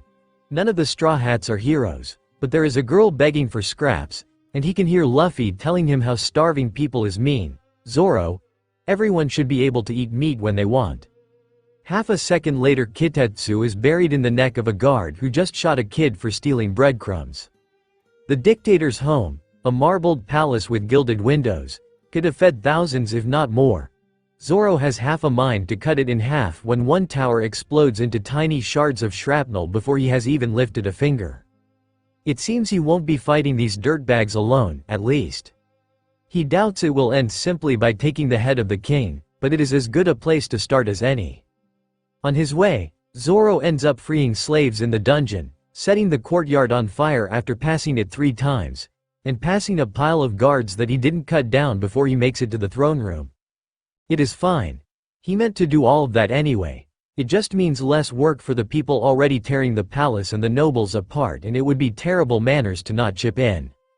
Kicking in the door, an intricately carved mahogany one that Nami probably would have stolen off its hinges, just to resell it later.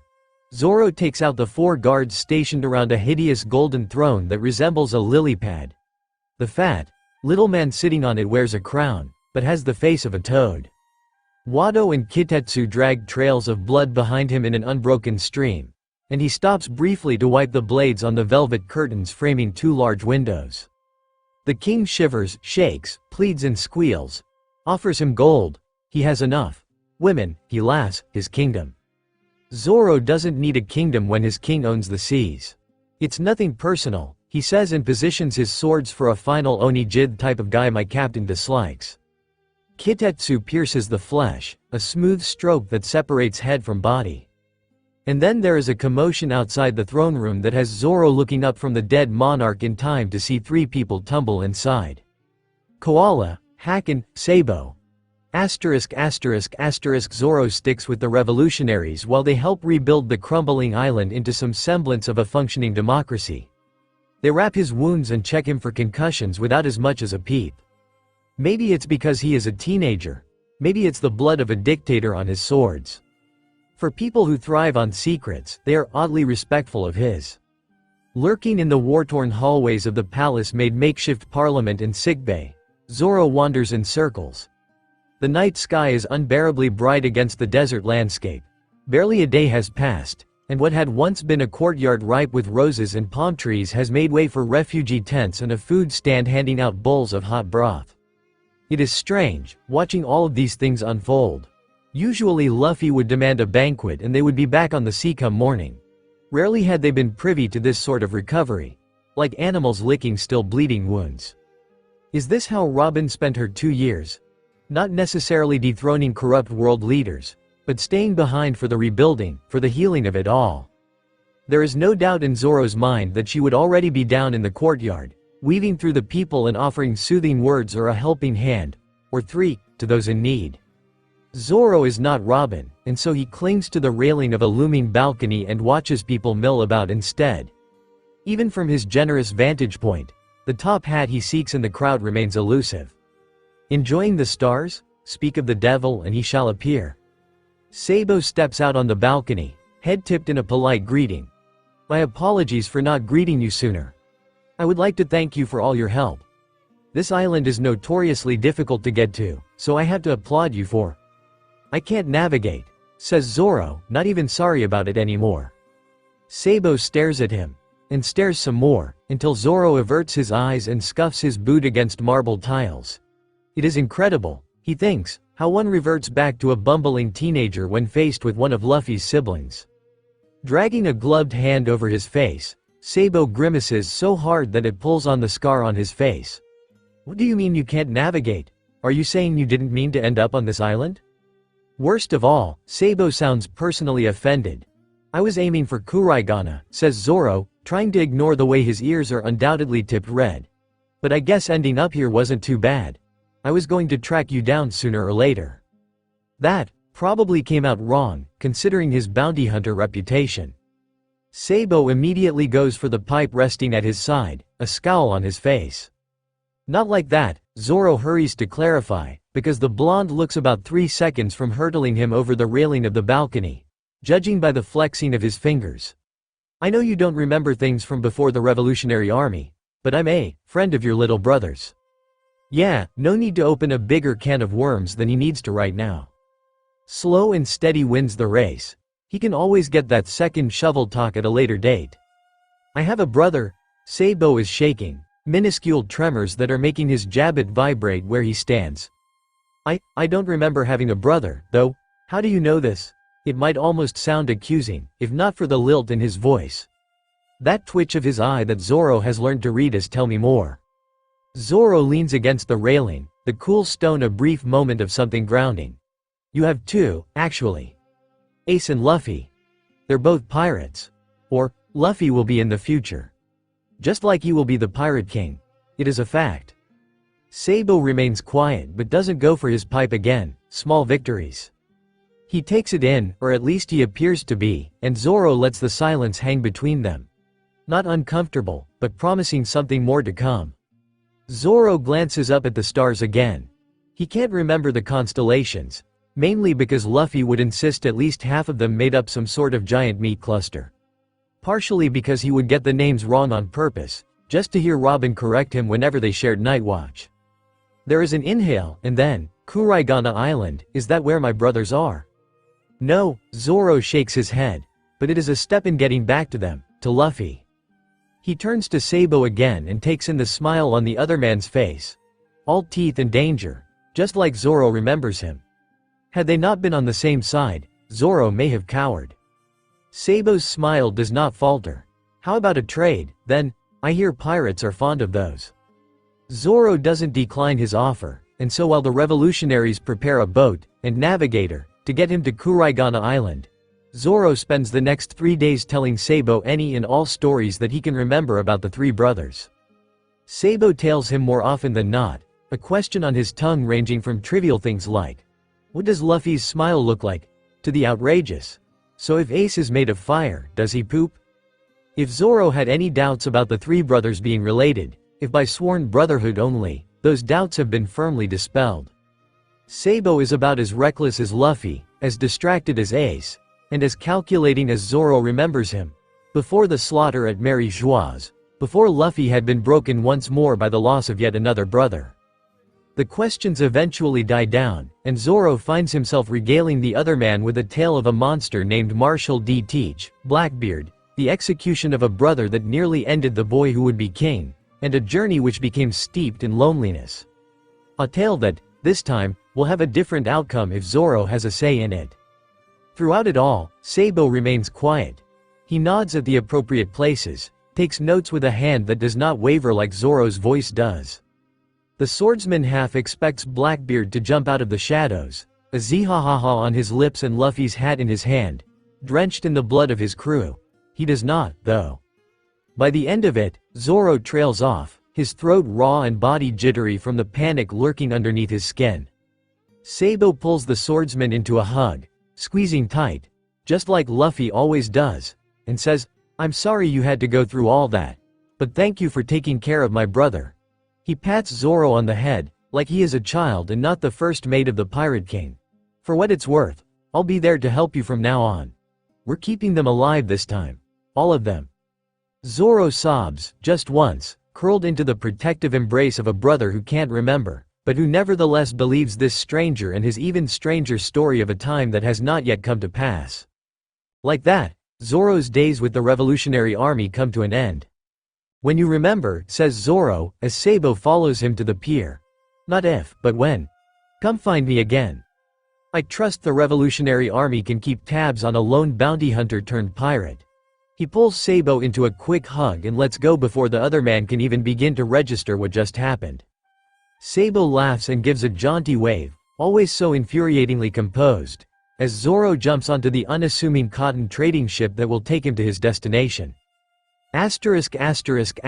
Zoro arrives on Kuraigana Island and Dracule Mahawk is not there. He curses up a storm, slashes down trees and wonders why he is alone again. He would even take Perona at this point, but no, it is him and an army of crazy, weapon-wielding human drills on a dead island. He makes it to the castle with minor scrapes and his jaw aching from holding Watto. The castle, at least, appears to had in by someone who enjoys fancy wine and not much else in life. There is non-perishable food in the obnoxiously large kitchen and a cupboard with fresh linen and bedding. The room he used to stay in will make his own overlooks the forest until it is swallowed in a dark mist, like everything else on this island. It doesn't stop him from gazing out the window to what he thinks might be the right direction, and looks eastward once more. For Luffy, for his crew, he can endure this aching loneliness. He can breathe through the clawing anxiety of what if I fail again, as long as he knows Luffy will be waiting for him. Zoro makes his bed and falls asleep within seconds. He does not sleep long. He does not sleep well. For 2 weeks, his routine consists of fighting human drills, drinking, sleeping, and clutching his shoulder when the silence becomes too much. Until one day the human drills screech out a warning, a noise made in terror. A warning for their fellow warriors, and Zoro breathes in feathers, blood, metal. Mahawk is here. Zoro sits at the head of the table in Mahawk's favorite chair, feet on the tablecloth and chugging an entire bottle of his most expensive wine when the other man enters the room. Dull place you got, says Zoro. You should try some color. Maybe comments like that will get his other eyes sliced, but Zoro can't help the bubble of rebellion that nestles in his chest. He needs to be stronger, stronger, stronger, and this time there is no shared history to lay the foundations of their mentorship. He is a mere stranger in a warlord's home. He hasn't been able to take down all the human drills yet, and there is only a minuscule chance Mihawk will even consider him as a student.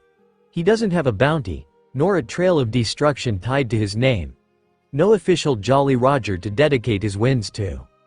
There is no way Mihawk will take him on, except Mihawk looks at him like he sees more than he should. Sees the blood of his friends staining his swords, and the aching, desperate need to protect his family. The Hawk sees the place beneath his ribs where his heart cannot contain all that he feels for Monkey D. Luffy. His captain, his king. Mihawk looks at him, and sees.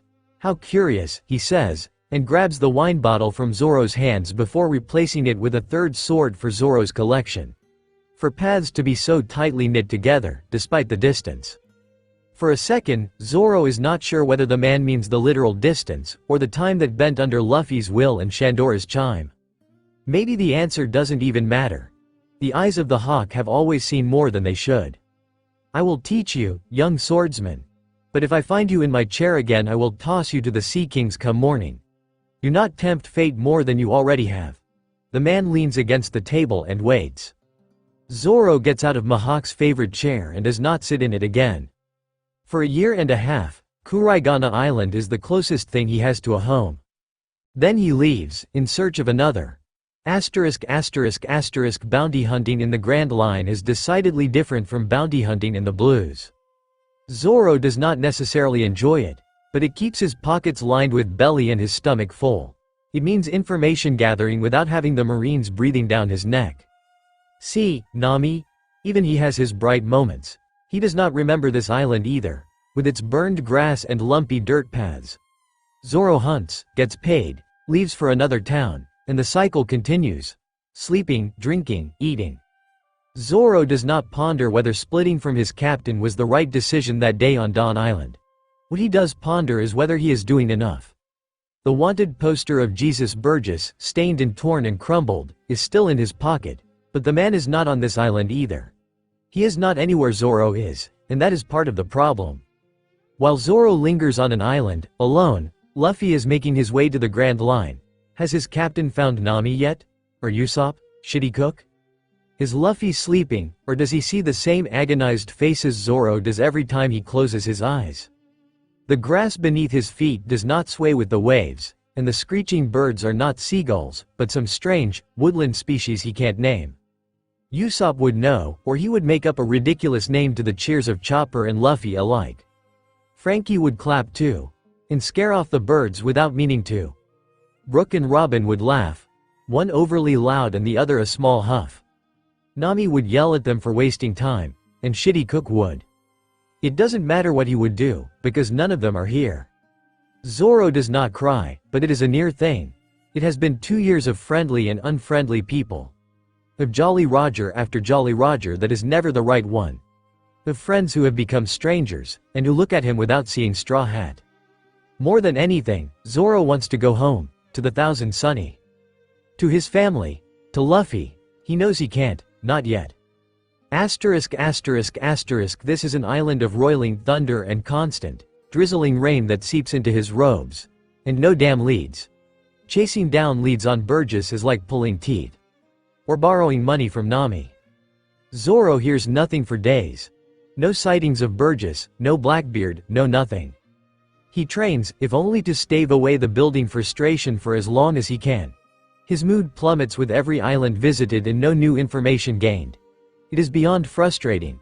He is not Robin, with her spy connections, or Brook with a soul made for both music and infiltration. He is not Jimbei, with his name known and his gentle voice a tool for pulling information out of others. He is one person, one swordsman, and he can't be everywhere at once. Did you hear about that sheriff from West Blue who got killed? Someone asks a passing acquaintance on the street, and something in Zoro tells him to stop walking. A brief wait buzzing in his skull. The hair on his neck is standing on end and Kitetsu is hissing in its sheath. I heard he terrorized the citizens. Oh, thinks Zoro. That familiar, niggling feeling tickling the back of his skull. Lafitte. Navigator, pirate, Blackbeard's Oi, Zoro butts into the conversation. Who took him down? The two clam up and stare at him like a young man with 3 swords is an uncommon sight on the Grand Line. Zoro scowls. I asked you a question. Oh, says one of them, his mustache quivering. Rumor has it the Revolutionary Army was involved. Some blonde guy with a pipe, I think? Zoro throws his head back in a roar of laughter. Sabo, that absolute dumbass. It is strange, he thinks, to be seas apart and yet have an ally. The laughter does not stop bubbling forth from Zoro's chest, much to the growing distress of the people around him. He has no doubt that he is coming off as just slightly deranged, but Zoro is not about to let that stop his laughter. This is the best news he has had for months. He wonders if it is enough to divert Blackbeard from Jaya. ******* The ship Zoro has commandeered borrowed, springs a leak on his 3rd night of drifting. Every day with no sign of Burgess is one more day of Blackbeard being a loose cannon all over the Grand Line. There is no wind, and the steady gurgling of water getting inside the ship causes panic from the already terrified crew and captain. Zoro groans and runs a hand through his hair. Gone are the days of peaceful napping while literally anyone but him dealt with these kinds of problems. Instead, he gets up from where he had been dozing against the mast and does what he can. Grabs a few loose boards, a hammer and some type of nails that may or may not be the right ones. He needs to keep going. Needs to find Burgess and teach. Zoro hammers and tries to plug up a leak, only for it to burst again a minute later. Was this how Usopp felt when Mary had started falling apart in his hands? Like he wasn't enough. Zoro HNTION of getting on a marine ship, but here he is. One minute he was chasing down a good-for-nothing lead on Burgess, and the next he was standing on the deck of a ship transporting prisoners, decked with seagulls and marines just as confused about his presence as he himself is. How the hell did I get here? Technically, the how and the why of it all matters little. What does matter, is that he is still short on leads about Burgess, and Zoro wants to shouldn't chop up the marine ship simply because he is getting tetchy. Mr. Bounty Hunter, sir? A nervous waif of a marine, fresh off from an academy in the blues or a traumatic event from their childhood, flags Zoro down. What? He pinches himself twice when none of the marines move to capture him, just to make sure he is still not considered a straw hat. A useless gesture. The lack of his captain wrecking the marine ship for something as simple as an extra meal is a clear indicator that he is still alone. The marine twiddles their thumbs, pulling at their cap. Ensign Tashigi spotted you from the bridge. She would like to speak with you. A growl leaves the swordsman and the marine adds a hastily murmured please with tears in their eyes. The kid leads him up a flight of intricately carved stairs that are most likely some form of marine propaganda that Zoro can't comprehend. Are the seagulls carved into the banister really a necessity, or is whoever's in charge just a fanatic or some shit? Shooting him a glance, the marine does not dignify him with an answer, but merely glances up to the top of the stairs where Tashigi is standing. She covers up a laugh with a hand in front of her face and Zoro has the distinct feeling she is laughing at him. He kind of missed her. I'm sure Commodore Smoker would be glad to answer your question, if you don't mind repeating it, Roranoa. Is it a valid excuse that Zoro forgot about Smoker being Tashigi's superior? Probably not. Don't tempt me, or I'll seriously ask the chimney and tell him the questions from you. The banter is so light-hearted that Zoro can almost forget where he is standing. Then Smoker steps out of a cabin, 3 prisoners in tow who look worse for wear and are no doubt desperate for whatever amount of sunlight the Marines will allow them to have. They look like a pack of miserable puppies, dirty and bruised, heads hung low. Smoker chews on the end of a cigar and spits out the remains of another. Ask me what? I'm busy taking these shit stains for a walk, so make it quick. He scowls at Zoro, tugging his string of crying and moaning prisoners after himself. Tashigi flushes red as Zoro opens his mouth to ask about whether the ornate, carved staircase is a measuring contest for marine captains, but he snaps it shut when his eyes glide over the prisoner at the end of the line. Seastone cuffs, smeared makeup, hairy legs and a haircut that is no less horrifying the second time around. Don't tug so hard on those chains, Smokey, my wrists are delicate. Bon Clay is standing there, inspecting his chipped nails like him being here makes any type of sense to Zoro's muddled brain. Oh, Alabasta prisoners, then. Luffy made it to the Grand Line and beat Crocodile for a second time. He can't wait for the wanted poster to start circulating. He has not seen Luffy's grinning face in what feels like a lifetime. It takes Zoro a span of 3 seconds to unsheath Wado and apply just enough armament haki to slice the chains holding Bon Clay prisoner into sea stone noodles. "Ah, who are you?" Bon Clay shifts into a swan stance, hands poised to peck Zoro in his remaining eye. The swordsman vaguely registers Smoker screaming profanities, and takes half a second to mourn the death of his budding friendship with Tashigi. He bites down on Wado and unsheathes Kitetsu, standing in front of Bon Clay. Tashigi draws her own sword with a trembling hand. Smoker, ever the loyal marine, charges in a plume of smoke. "Any reason you've just decided to give up a very lucrative bounty hunting career?" His jute slams against the metal of 2 swords before Zoro flicks him away and cuts through the smoking body with another thin coat of haki. Grunting, Smoker hits the deck with an oof that is more surprised than truly hurt. Zoro can't stop himself from smirking, knowing that this is a turning point. This moment is a declaration of dreams and holding a warm hand in his own. Of a pirate king that will be crowned with a straw hat and a soft shishishi. He shrugs off his robe and hears Bon Clay gasp. If his captain has still managed to befriend the Okama this time, this will be enough to convince him to trust Zoro. The swordsman keeps half an eye on the lifeboats hanging off the side of the railing, dangling precariously from a few worn ropes. More marines are already amassing on deck when he turns just enough to show off the tattoo on his shoulder. "Is that?" Tashigi bites her lip and Smoker's cigar falls from his open mouth. Black lines form the straw hat Jolly Roger on his skin, a mark of allegiance and acclaim all the same. It laughs in the face of the stunned marines, with a skeleton smile as bright as the captain it belongs to. Zoro seizes the chance for what it is. "I never said I was a bounty hunter, that was just your assumption." He shrugs, unable to contain the grin that spreads on his face. He jabs a thumb at Bon Clay. "I'll be taking this guy with me. My captain's rather fond of him." The swordsman loops one arm around Bon Clay's neck and leaps for the railing. He gives a mock salute before promptly plummeting into the frothing sea. Their downward descent is accompanied by the sound of a screaming Okama while Smoker yells, "That goddamn straw hat piece of shit."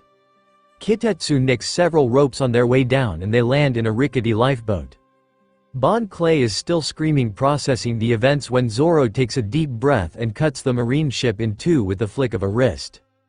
He is sure Tashigi and Smoker will be fine. Sitting in a cramped lifeboat and drifting on the sea once more, the high-pitched yelps of terror from Bon Clay are not letting up. Zoro jabs him in the stomach with a sheathed sword. "Oi, stop that howling!" The news coup brings with it the bounty poster of one Monkey D. Luffy, complete with sunshine smile and a bounty of 100 million belly.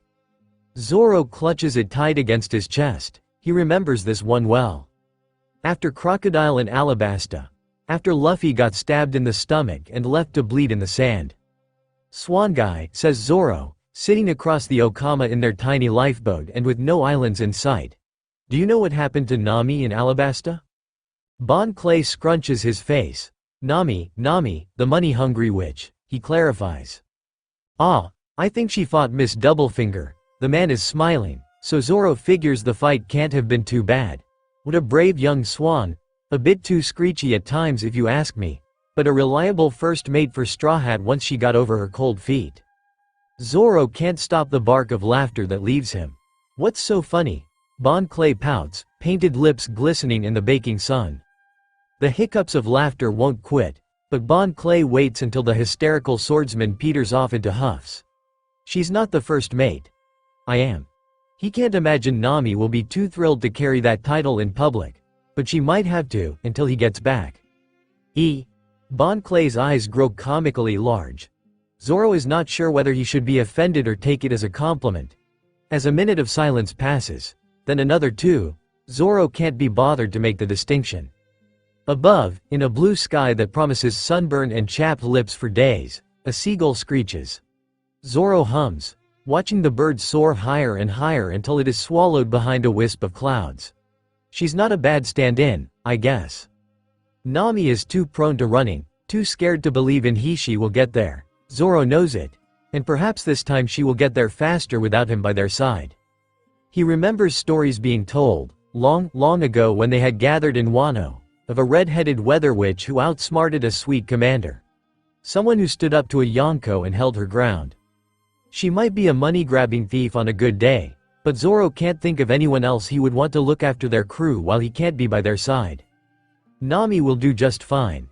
It turns out that spending time with Bon Clay is a bit like getting drunk 24/7, but with a lot more glitter and makeup. For 2 days they drift in the lifeboat, Zoro grilling Bon Clay for any and all information the man has on Luffy and the crew. Bon Clay, in return, forces Zoro to actually sleep. For lack of a better word, it is nice. He can't remember the last time he was comfortable enough to sleep with his back to someone who wasn't a Straw Hat, or Johnny and Yosaku. The Hawks certainly never held that privilege. On day 3, Bon Clay catches a nasty cough and a pirate ship crosses their path. They throw a ladder over the side of their ship, and Zoro scales the thing with Watto in his mouth. The ships all blend together these days, marine, pirate, merchant. Because even as he crawls over the railing, his worn feet are not met with the grassy deck of the Sunny. He is met with guns and swords. An irate captain that will undoubtedly break before the will of the Grand Line, if Zoro doesn't get to them first. He does get to them first, though. It is a small crew, perhaps no more than 20, but he leaves them rolling on the deck in pain, clutching severed fingers and begging for mercy. Zoro thinks Chopper might be proud of him for prioritizing the health of his temporary crewmate as he bullies the ship's crew into taking care of the sick Okama. He even asks them politely for a ride to the nearest island. By asking, he means Watto and Kitetsu might have gently caressed a few necks and drawn some blood.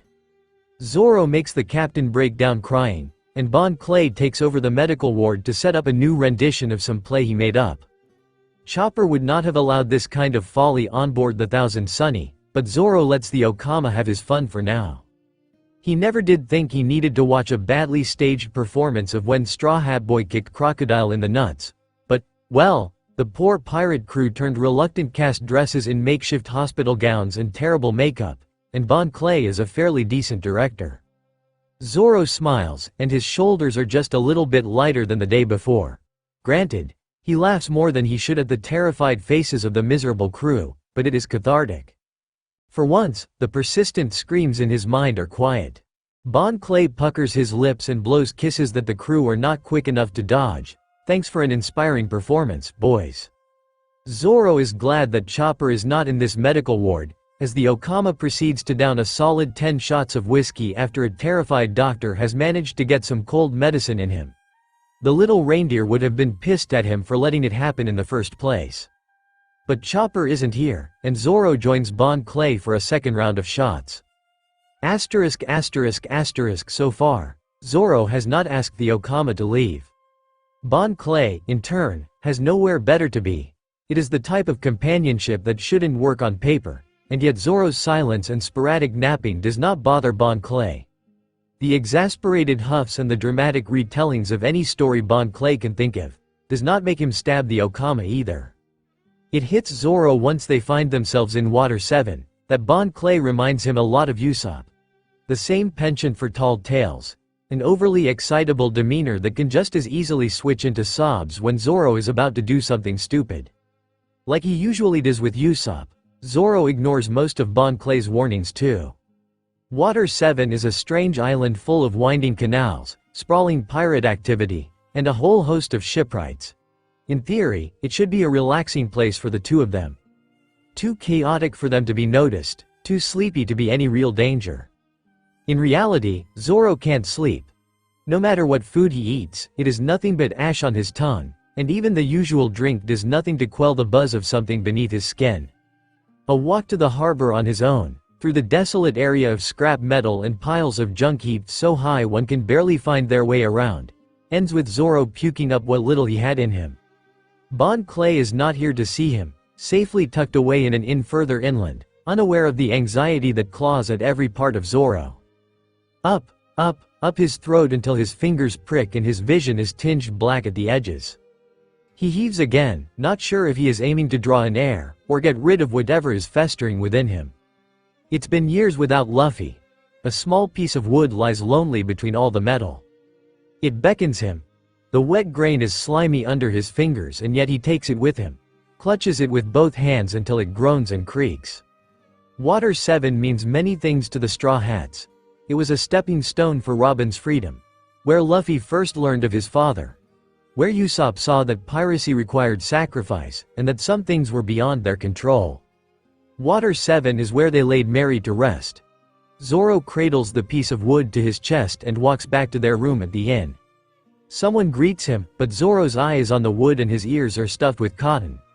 Watto eases itself into his hands, and he starts etching. One line, then two, then another and another and another. He carves away until the morning, when he shakes a snoring Bon Clay awake and drags him half across the city before the Okama can rub the sleep from his eyes. "Where are we going?" he groans, dabbing a layer of blush on his cheeks as they walk. "An abandoned shipyard," says Zoro once they have left the inn behind. He pats at his chest, the sound a dull and hollow thunk of cloth-covered wood. "I gotta put this somewhere they'll find it." "What is it?" Zoro shrugs his shoulders, the rude man that he is, and does not give an answer. "Do you at least know where we're going?" If there is anything Bon Clay has learned on this journey so far, it is that Zoro can get lost on a straight path. "We'll get there when we get there," grumbles Zoro. The way to the abandoned shipyard is fuzzy at best, even in his mind's eye, and they wander around the city. The buzzing under Zoro's skin is still present, but the intense nausea has abated to something manageable. Bon Clay, perhaps sensing his mood, does not complain when Zoro leads them down one dead end after the other. It is not until the sun is painting the sky red with sunset that Zoro abruptly stops and Bon Clay nearly smacks into his back. "Ah, here it is," says Zoro, an abandoned building that may or may not once have served as part of a shipyard looming in front of them. He unearths the scrap piece of wood from within the confines of his robes, the tip of a finger tracing the neat lines. Bon Clay, despite his mouth already open and ready to shout at him, falls silent. The door is rusty with disuse, but between the two of them, they manage to wedge it open. Railway tracks line the floor, a small hut stands to the side, and a decrepit train with a shark's head stares the two of them down. Zoro props the piece of wood up against the wall of the hideout, squatting down and brushing off whatever dirt he can find. He moves as if the wood might fall apart now that it is no longer in his hands. Bon Clay makes a noise, a little choked gulp, and says nothing. His eyes are trained on the images etched into the wood, and Zoro does not doubt that the Okama knows what part of it means. The lamb's head is easy enough to recognize, even for him. The Going Merry and her crew are not easily forgotten, after all. What grabs Bois the wreath of flowers carved underneath her cheerful visage? Aloe, heliotrope, and zinnia. Affection and grief, devotion, absent friends and lasting affection. The Okama's eyes are rimmed red, and a sniffle makes it past his lips before he bites down hard and chews on the skin. Bon Clay did not expect this to be a funeral. "Let's go," says Zoro, and grabs him by the shoulder to steer him back outside. He does not acknowledge Bon Clay's near-silent sobs, nor does he look back. "I have some CP9 agents to cut up." The scream from Bon Clay is equal parts confusion and terror. Asterisk asterisk asterisk in the dead of night, Zoro steals a boat that clearly belongs to the Frankie family, if the ghastly decoration choices are anything to go by. Bon Clay damn near throws a fit at the ridiculous boat and how it is. An absolute atrocity. Swordsman. Everyone knows those colors don't go together. Choosing to ignore the squawking protests of his companion, Zoro lifts the Okama and bodily deposits him in the boat before he can make a larger racket than he already has. There is no need to wake the Frankie family and alert them of the theft, if they can help it, but at the same time, Frankie is right there, his crazy uncle and big brother goofball rolled into one, and yet he can't go and see him. Can't drink him under the table with rum and cola that is always more rum than cola for him, and always more cola than rum for Frankie. For now, Zoro settles with the chaotic caterwauling of Bon Clay in the open sea. In the morning, the Frankie family wakes up to a missing boat and a crate of cola on their doorstep. The rest of Water 7 wake up to an article about a bar brawl at Blueno's between Galilaw's shipwrights and a bounty hunter accompanied by an Okama. Asterisk asterisk asterisk the island they land on is swallowed by darkness and sand so dark that Zoro can barely see his own feet. The weather is altogether entirely awful.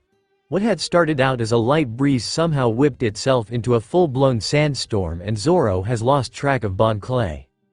One moment he had been complaining about sand in his ballet slippers and the next, the only sound in Zoro's ears had been the caterwauling screech of a storm that refused to be beaten down. "Okama!" he yells out. Bandana wrapped around his face and yet somehow still inhaling grains of sand and the dry dustiness of cotton that hasn't been washed. "Okama!" There is no answer, just the whip whip whip of churning sand. It is so dark, and no matter how much Zoro squints his eye, no more light appears. The wind, usually such a gentle companion and bending to Nami's will, is now anything but kind. If Zoro closes his eyes, it brings with it the whispers of dying screams. It sounds like Blackbeard. He swallows, throat dry, and tries not to taste that familiar sting of failure. Failure, you failed on his tongue. One step at a time, then another and another, with still no sign of the colorful Okama he has come to care about. Bon? How long has it been? An hour, maybe 2. And here Zoro is, yelling for someone to hear him and remind him that he isn't alone again. How desperate for him to become so dependent on someone who isn't even crew. But he could have been. If Zoro had been there when Luffy needed him the most.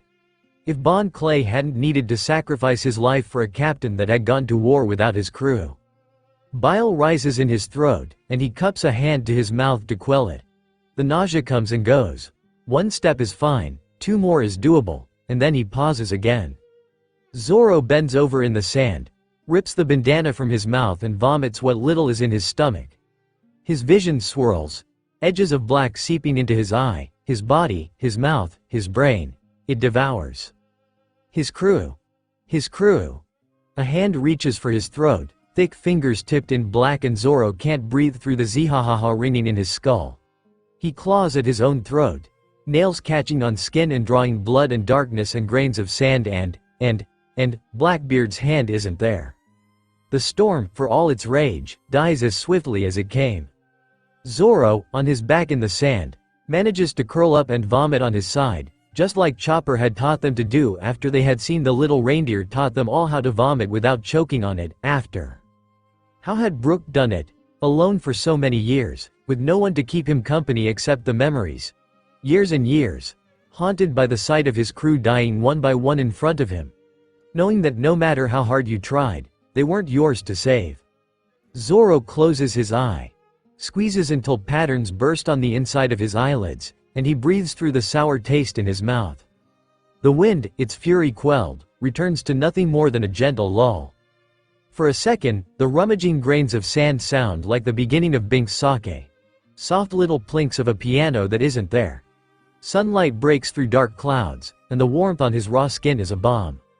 The sound grows louder and louder still, and no, it isn't a piano but. There, the sound of someone setting a rhythm to nothing but the light tap of a hand on a thigh and the clinking of mugs. A familiar voice, loud and shrill in Bon Clay's. Tearing his eye open, Zoro's gaze falls upon a group huddled around a bonfire. Bon Clay's colorful attire is easy enough to pick out, his voice loud and cheering as he throws an arm around the other 2 people there. A redhead with goggles, and a grinning blonde with a top hat and a pipe. Sabo calls him over not with a greeting, but with a yell of, "I found Burgess." There is sand down the back of his robe, every granule a tiny pinprick of hate and anger and eagerness. Kitetsu sings by his side, the shrill sound of metal ready to wet its blade with blood once more. Burgess won't stand a chance. Asterisk asterisk asterisk when Sabo cracks his hockey-laced pipe against Burgess' skull and he falls to the ground with a thump, it doesn't feel like a victory. It feels like a goodbye, and Zoro can't figure out why. Until Bon Clay stays with Sabo and Koala. Zoro tells him it's okay. Meeting Ivankov of the Revolutionary Army has always been the Okama's dream, and who is Zoro to stop him? Luffy wouldn't, and so Zoro won't either. Both Sabo and Bon Clay give him a hug before he leaves, tight enough to bruise and a whispered promise of "we'll see you at Sabaody and this won't be the last you see of us" on both their lips. As the swordsman lies in a stolen dinghy, unsure of where he is going and utterly dependent on the whims of fate, Zoro tries hard to believe them. He isn't sure he succeeds. Darkness seeps back into his mind, and even the little dinghy is too large for one. Too empty. The day after Mary's impromptu funeral drinking party. Zoro wakes with his cheeks smashed against the sticky wood of a bar desk. There is gunk in his eye, beer in his hair, and his throat is simultaneously too dry and too wet. The throes of a nightmare lets him out of its iron grip, the last vestiges of a zihahaha echoing in his ears. It takes a second for the panic in his fingers to settle, every joint pulsing and hands itching for his swords. His heart pounds until all he can hear is a steady throbbing. Except, it is not all he can hear. His eye flies open when the throbbing ceases and is replaced by a zihahaha that no longer belongs to just past memories and burned bodies. Sitting at the other end of the bar desk that Zoro fell asleep on, is Blackbeard himself. His breath falters. The man looks just as he remembers him, albeit with less jewelry and confidence. Surprisingly, he is alone. It takes all Zoro has to breathe out and force his body to stop trembling. Breathe, he can hear Chopper say, in through the nose, out through the mouth. He does it once, twice, thrice, and the trembling becomes shivers. Watto sings, the hilt warm in his hand. Not yet. Not yet. There are people here. Innocents who might get caught in the crossfire. And Luffy would ning other people's meals. He slides a few coins across the desk and shares a look with the bartender. It is the same man who was there last night, and he gives a brief nod of thanks. He doubts they let just anyone sleep in their establishment, but he must have taken pity on him after he cried over Mary. Discretion like that should be rewarded. The legs of his chair scrape against the hard, wooden floor and the sound snaps through the air. Blackbeard pays him no mind. Deep breaths, just like Chopper taught him. Just go to the door and wait for the right moment. Don't lose sight of him. Feel for that disgusting, filthy hockey until it is nothing but a choking, churning mass of darkness. Zoro looks out the window, a familiar orange hat passing by, and forgets all about Chopper's advice. He can't pull air back in his lungs, and his steps turn hasty. Something in him stops him from slamming the door open as he exits, but only barely.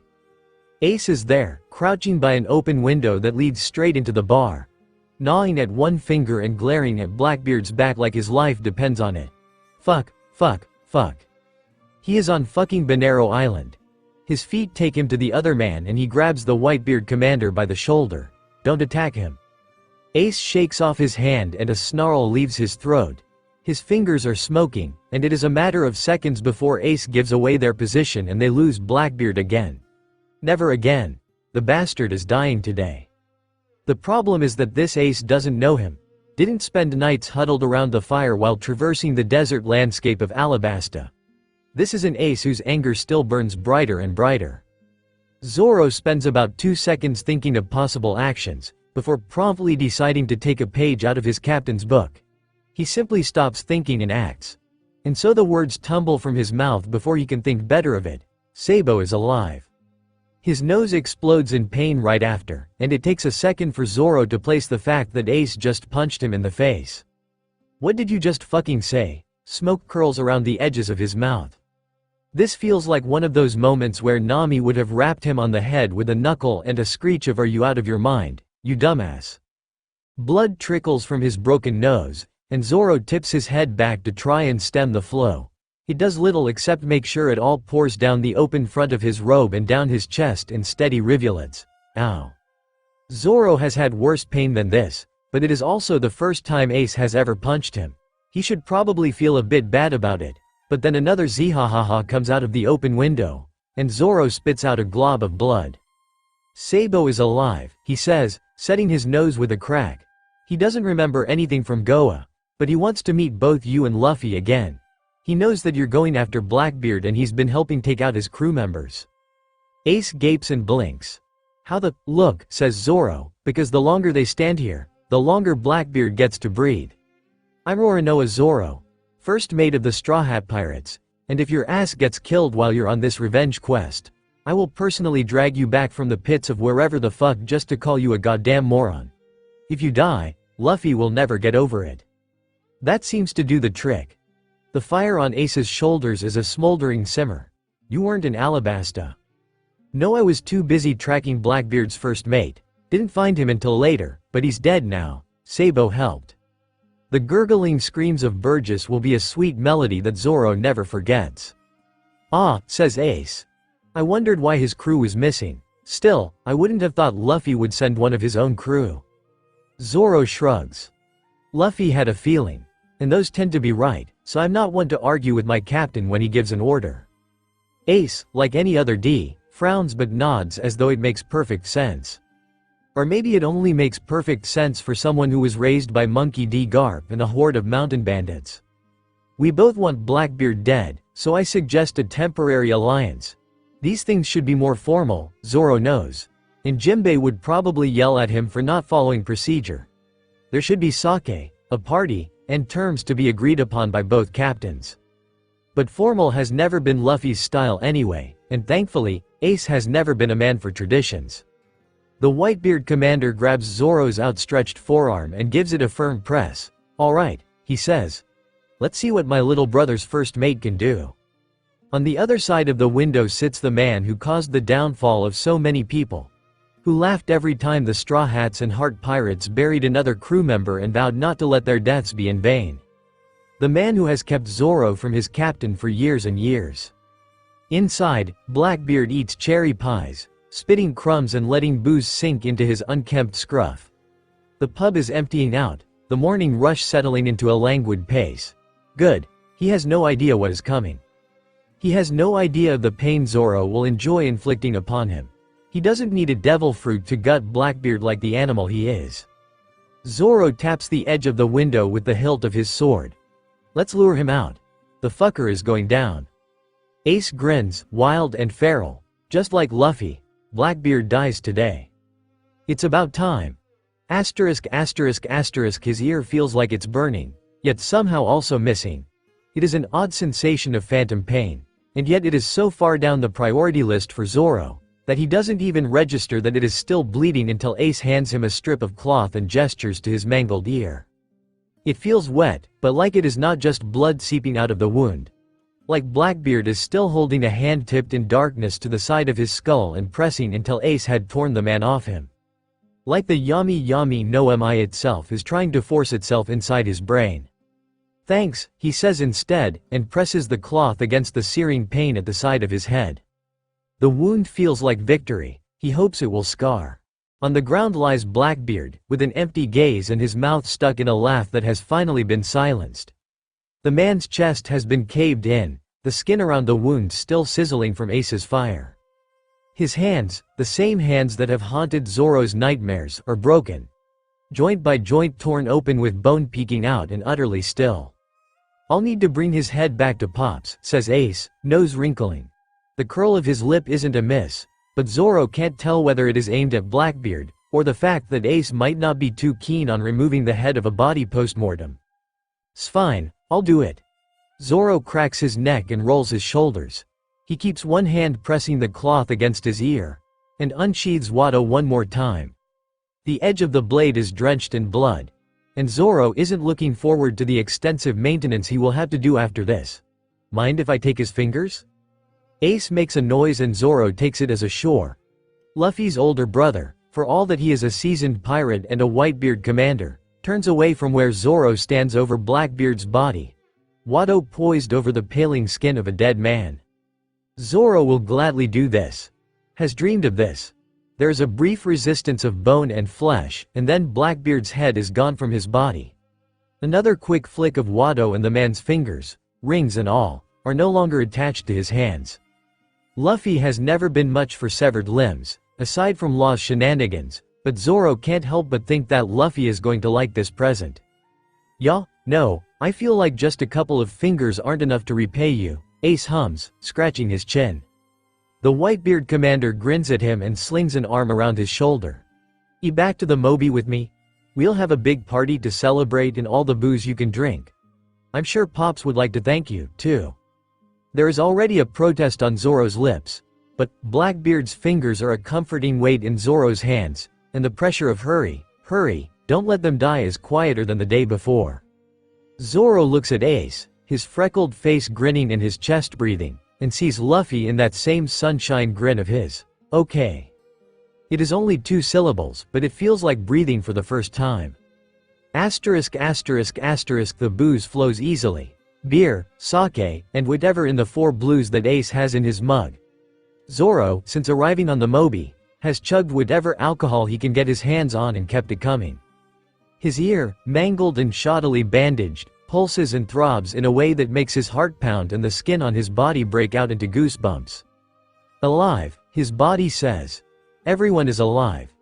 Ace is a calming presence next to him, the unnatural heat of his body like a furnace, and yet Zoro can't get himself to leave the man's side. The decapitated head of Blackbeard stares at Zoro from its place at the bottom of Whitebeard's chair. Whitebeard, for all that the Yonko values all of his children, is seated at his throne and sipping his sake, squishing the head under a booted heel. Whitebeard, after all, is still a captain, and sees help any who get between them and their crew. The Whitebeards are clearly no strangers to throwing a party on the same level as Red Hair, but several of them nurse their drinks with nothing more than a smile on their face and hatred in their eyes as they walk past Blackbeard's head, spitting at it for good measure. Ace, alone, appears to be free of burdens and without inhibitions. Maybe, Zoro thinks, some part of the freckled man knew that his death was coming.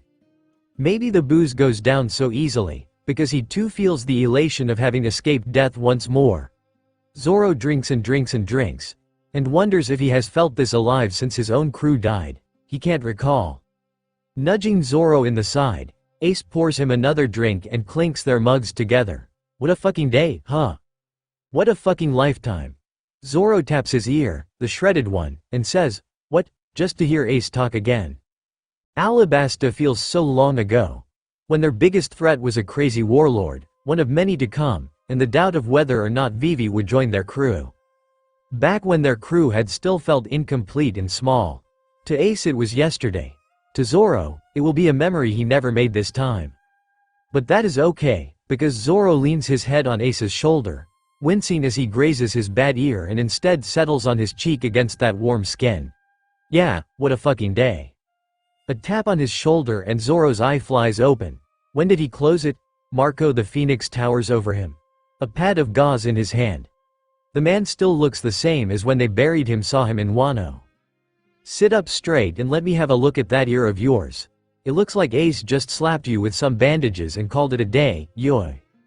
The swordsman keeps one hand flopped over near Ace's thigh, not touching, but merely close enough to feel the other man where he sits, laughs, and spills more booze over the rim of his mug.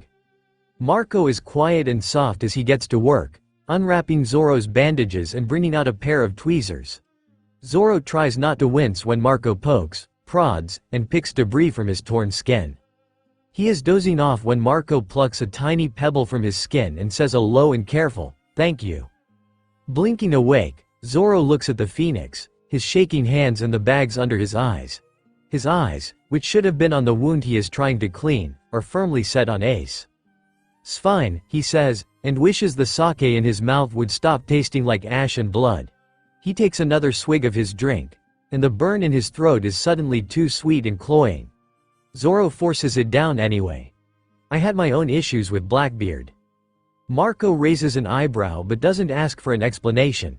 His eyes fall on Zoro's shaking hands, and does not press the issue. "Nevertheless," says the phoenix. "Thank you, Yoi. If you ever need a crew, you'll always have a spot here." Zoro laughs because there is little else for him to do. "No thanks, I need to get back to my captain."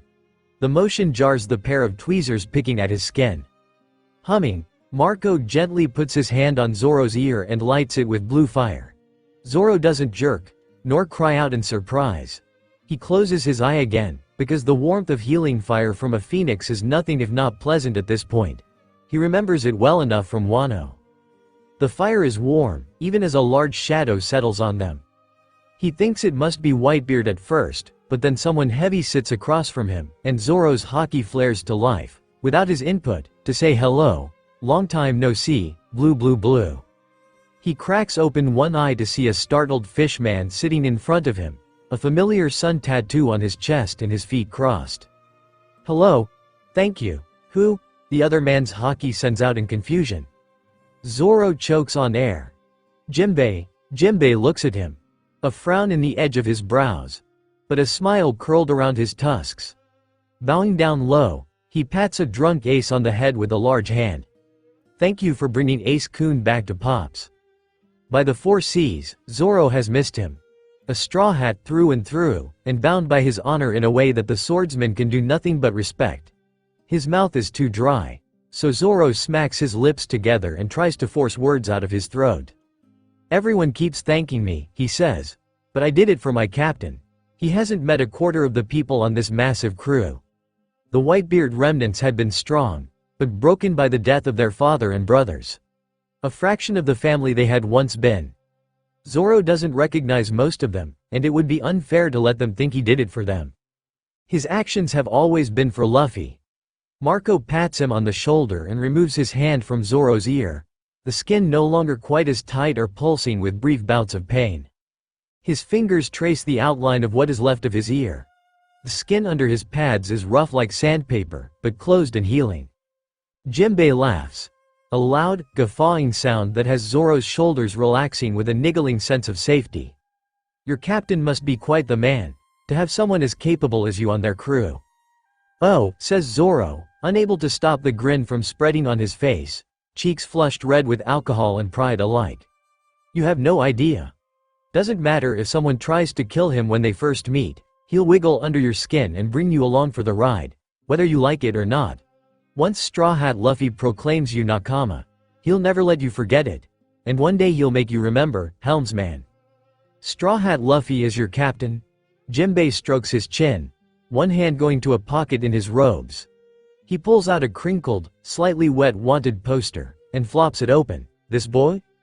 A grinning Luffy stares at Zoro, eyes crinkled and beckoning, even when he is merely ink on wet paper.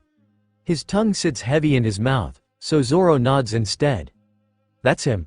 Raising his mug, he takes another swig of his drink. It goes down easier than it had a minute ago. Luffy is waiting for him. He is still waiting, and Zoro will be there soon.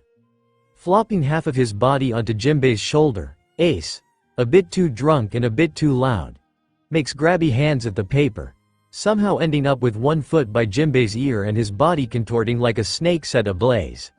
Hey, everyone, this is my little brother Luffy, Zoro's captain. The corner of the poster tears until Jinbei lets go and Ace makes off with his stolen bounty. The freckled man pounces on Marco, shoving it into his face and laughing far too ha squawk the other man gives. Zoro laughs too, and Jinbei shakes his head. I'm guessing your captain is as chaotic as Ace-kun? Zoro merely smiles at him and sips the last dredges of his drink. As much fun as a carefree, celebratory party is, he has other places to be. Namely by Luffy's side. Getting up, Zoro makes sure his robe isn't completely drenched in alcohol and leftover bloodstains, and Jinbei gets up as well. He traverses the deck of the Moby, Jinbei at his heel, one eye searching and searching. The swordsman bites back an annoyed groan when he fails to find the railing of the boat, and his gaze instead lands on the fishman. Jinbei raises an eyebrow. Once upon a time, he might have been embarrassed to ask for help, but this is Jinbei, and while he is not a straw hat yet, Zoro knows he can ask him anything. I need to get to Thriller Bark and I can't navigate for shit. There, Nami would be proud of him. Jinbei stares and stares some more. And then, because he is the absolute best, and Zoro's favorite after Luffy, don't tell Chopper he said that, he throws a thumb over his shoulder, towards what Zoro thinks might be the nearest railing. I can take you there. It's the least I can do to repay you for all your help. Their provisions consist of scraps from the buffet table and enough booze to knock out an elephant-sized island, but Jinbei takes it in stride as they procure a small boat from the side of the Moby. It isn't until they are already on the water that Zoro realizes he forgot to say goodbye. Oi, Ace! He yells over the stupor of drunken pirates on the deck of the Yonko's ship. A plume of fire pelts towards the railing of the Moby and gives a jaunty wave and a loud laugh. Zoro smiles, raising a hand in goodbye. Don't forget, meet us at Sabaody. He receives 2 thumbs up in return, with a grin so wide that Zoro has to wonder if Ace, too, is somehow at least partially made of rubber. He arrives at Thriller Bark with the sun at his back and seconds to spare. On the shore, he gives Jinbei a grin and promises him that they will meet again. Zoro wants to bring him to Luffy, desperately wants their crew back together, but for now. There is a samurai zombie standing on top of a tower, and Shisui is calling him. Luffy is calling him home. ******* On the third day after Thriller Bark, when Luffy wakes in the infirmary on board the Thousand Sunny, Zoro is right beside him. His captain blinks himself awake, eyes fluttering and a groan on his lips. His stomach rumbles nary a second later. "Sanji, I'm hungry." Luffy whines, an overly large yawn on his face as he rubs sleep from the corner of his eyes. Chopper is by his bedside in an instant, yelling and forcing Luffy to stay in bed, and all Zoro can do is stare. He drinks it all in.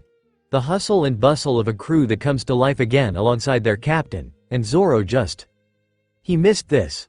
Luffy is laughing, even as Chopper forces medicine down his throat, half choking on it as if he can't stop himself from inhaling it in lieu of proper food. Zoro barely dares to breathe, afraid to disturb the image in front of him.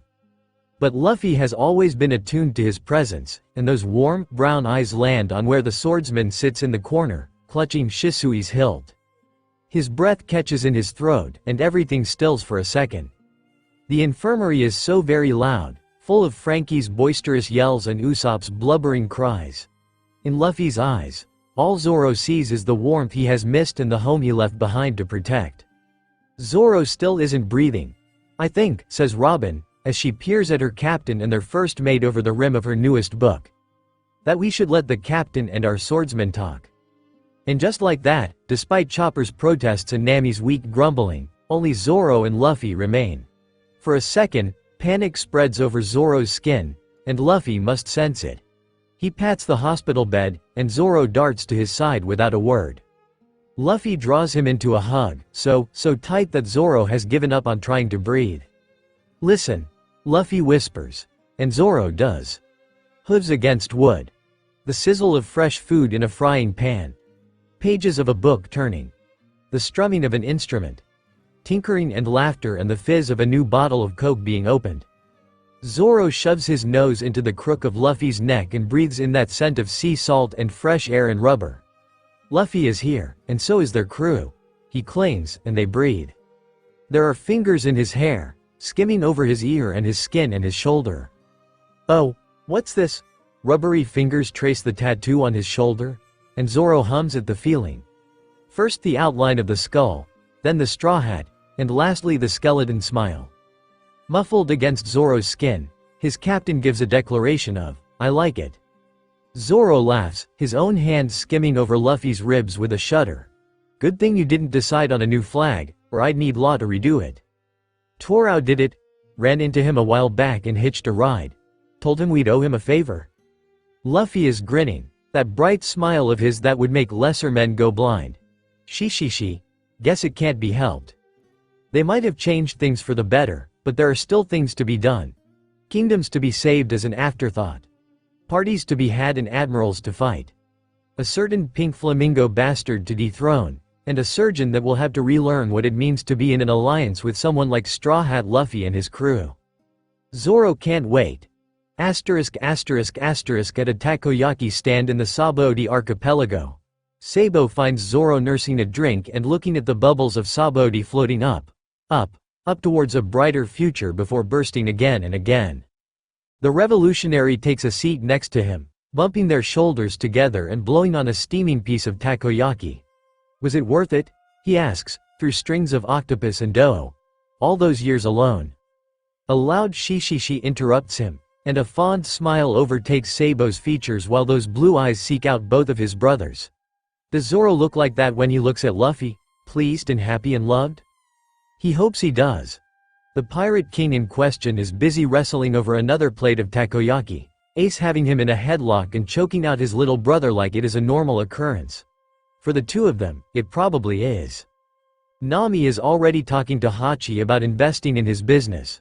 Brook plays a song that has Bon Clay, Chopper and Usopp dancing arm in arm, with Frankie acting as a loudspeaker. Sanji flips takoyaki, Kami observing by his side while Robin nurses a glass of water at the bar. Luffy's haki, that brimming sensation full of life that drew Zoro to him in the first place, is exuding nothing but happy, home, family. The sake, for once, is sweet on his lips and devoid of the coppery aftertaste he has come to know. Zoro keeps his eye on one bubble in particular. A small one, nearly lost in the crowd of larger bubbles. One by one they pop, and it, alone, breaks free from the mangrove trees, growing smaller and smaller as it heads for the sky. Zoro hides a smile in his sake cup. They'll always be worth it. Miraculously, the little bubble does not burst as it breaks free from the clutches of Sabodi and continues floating up, up, up.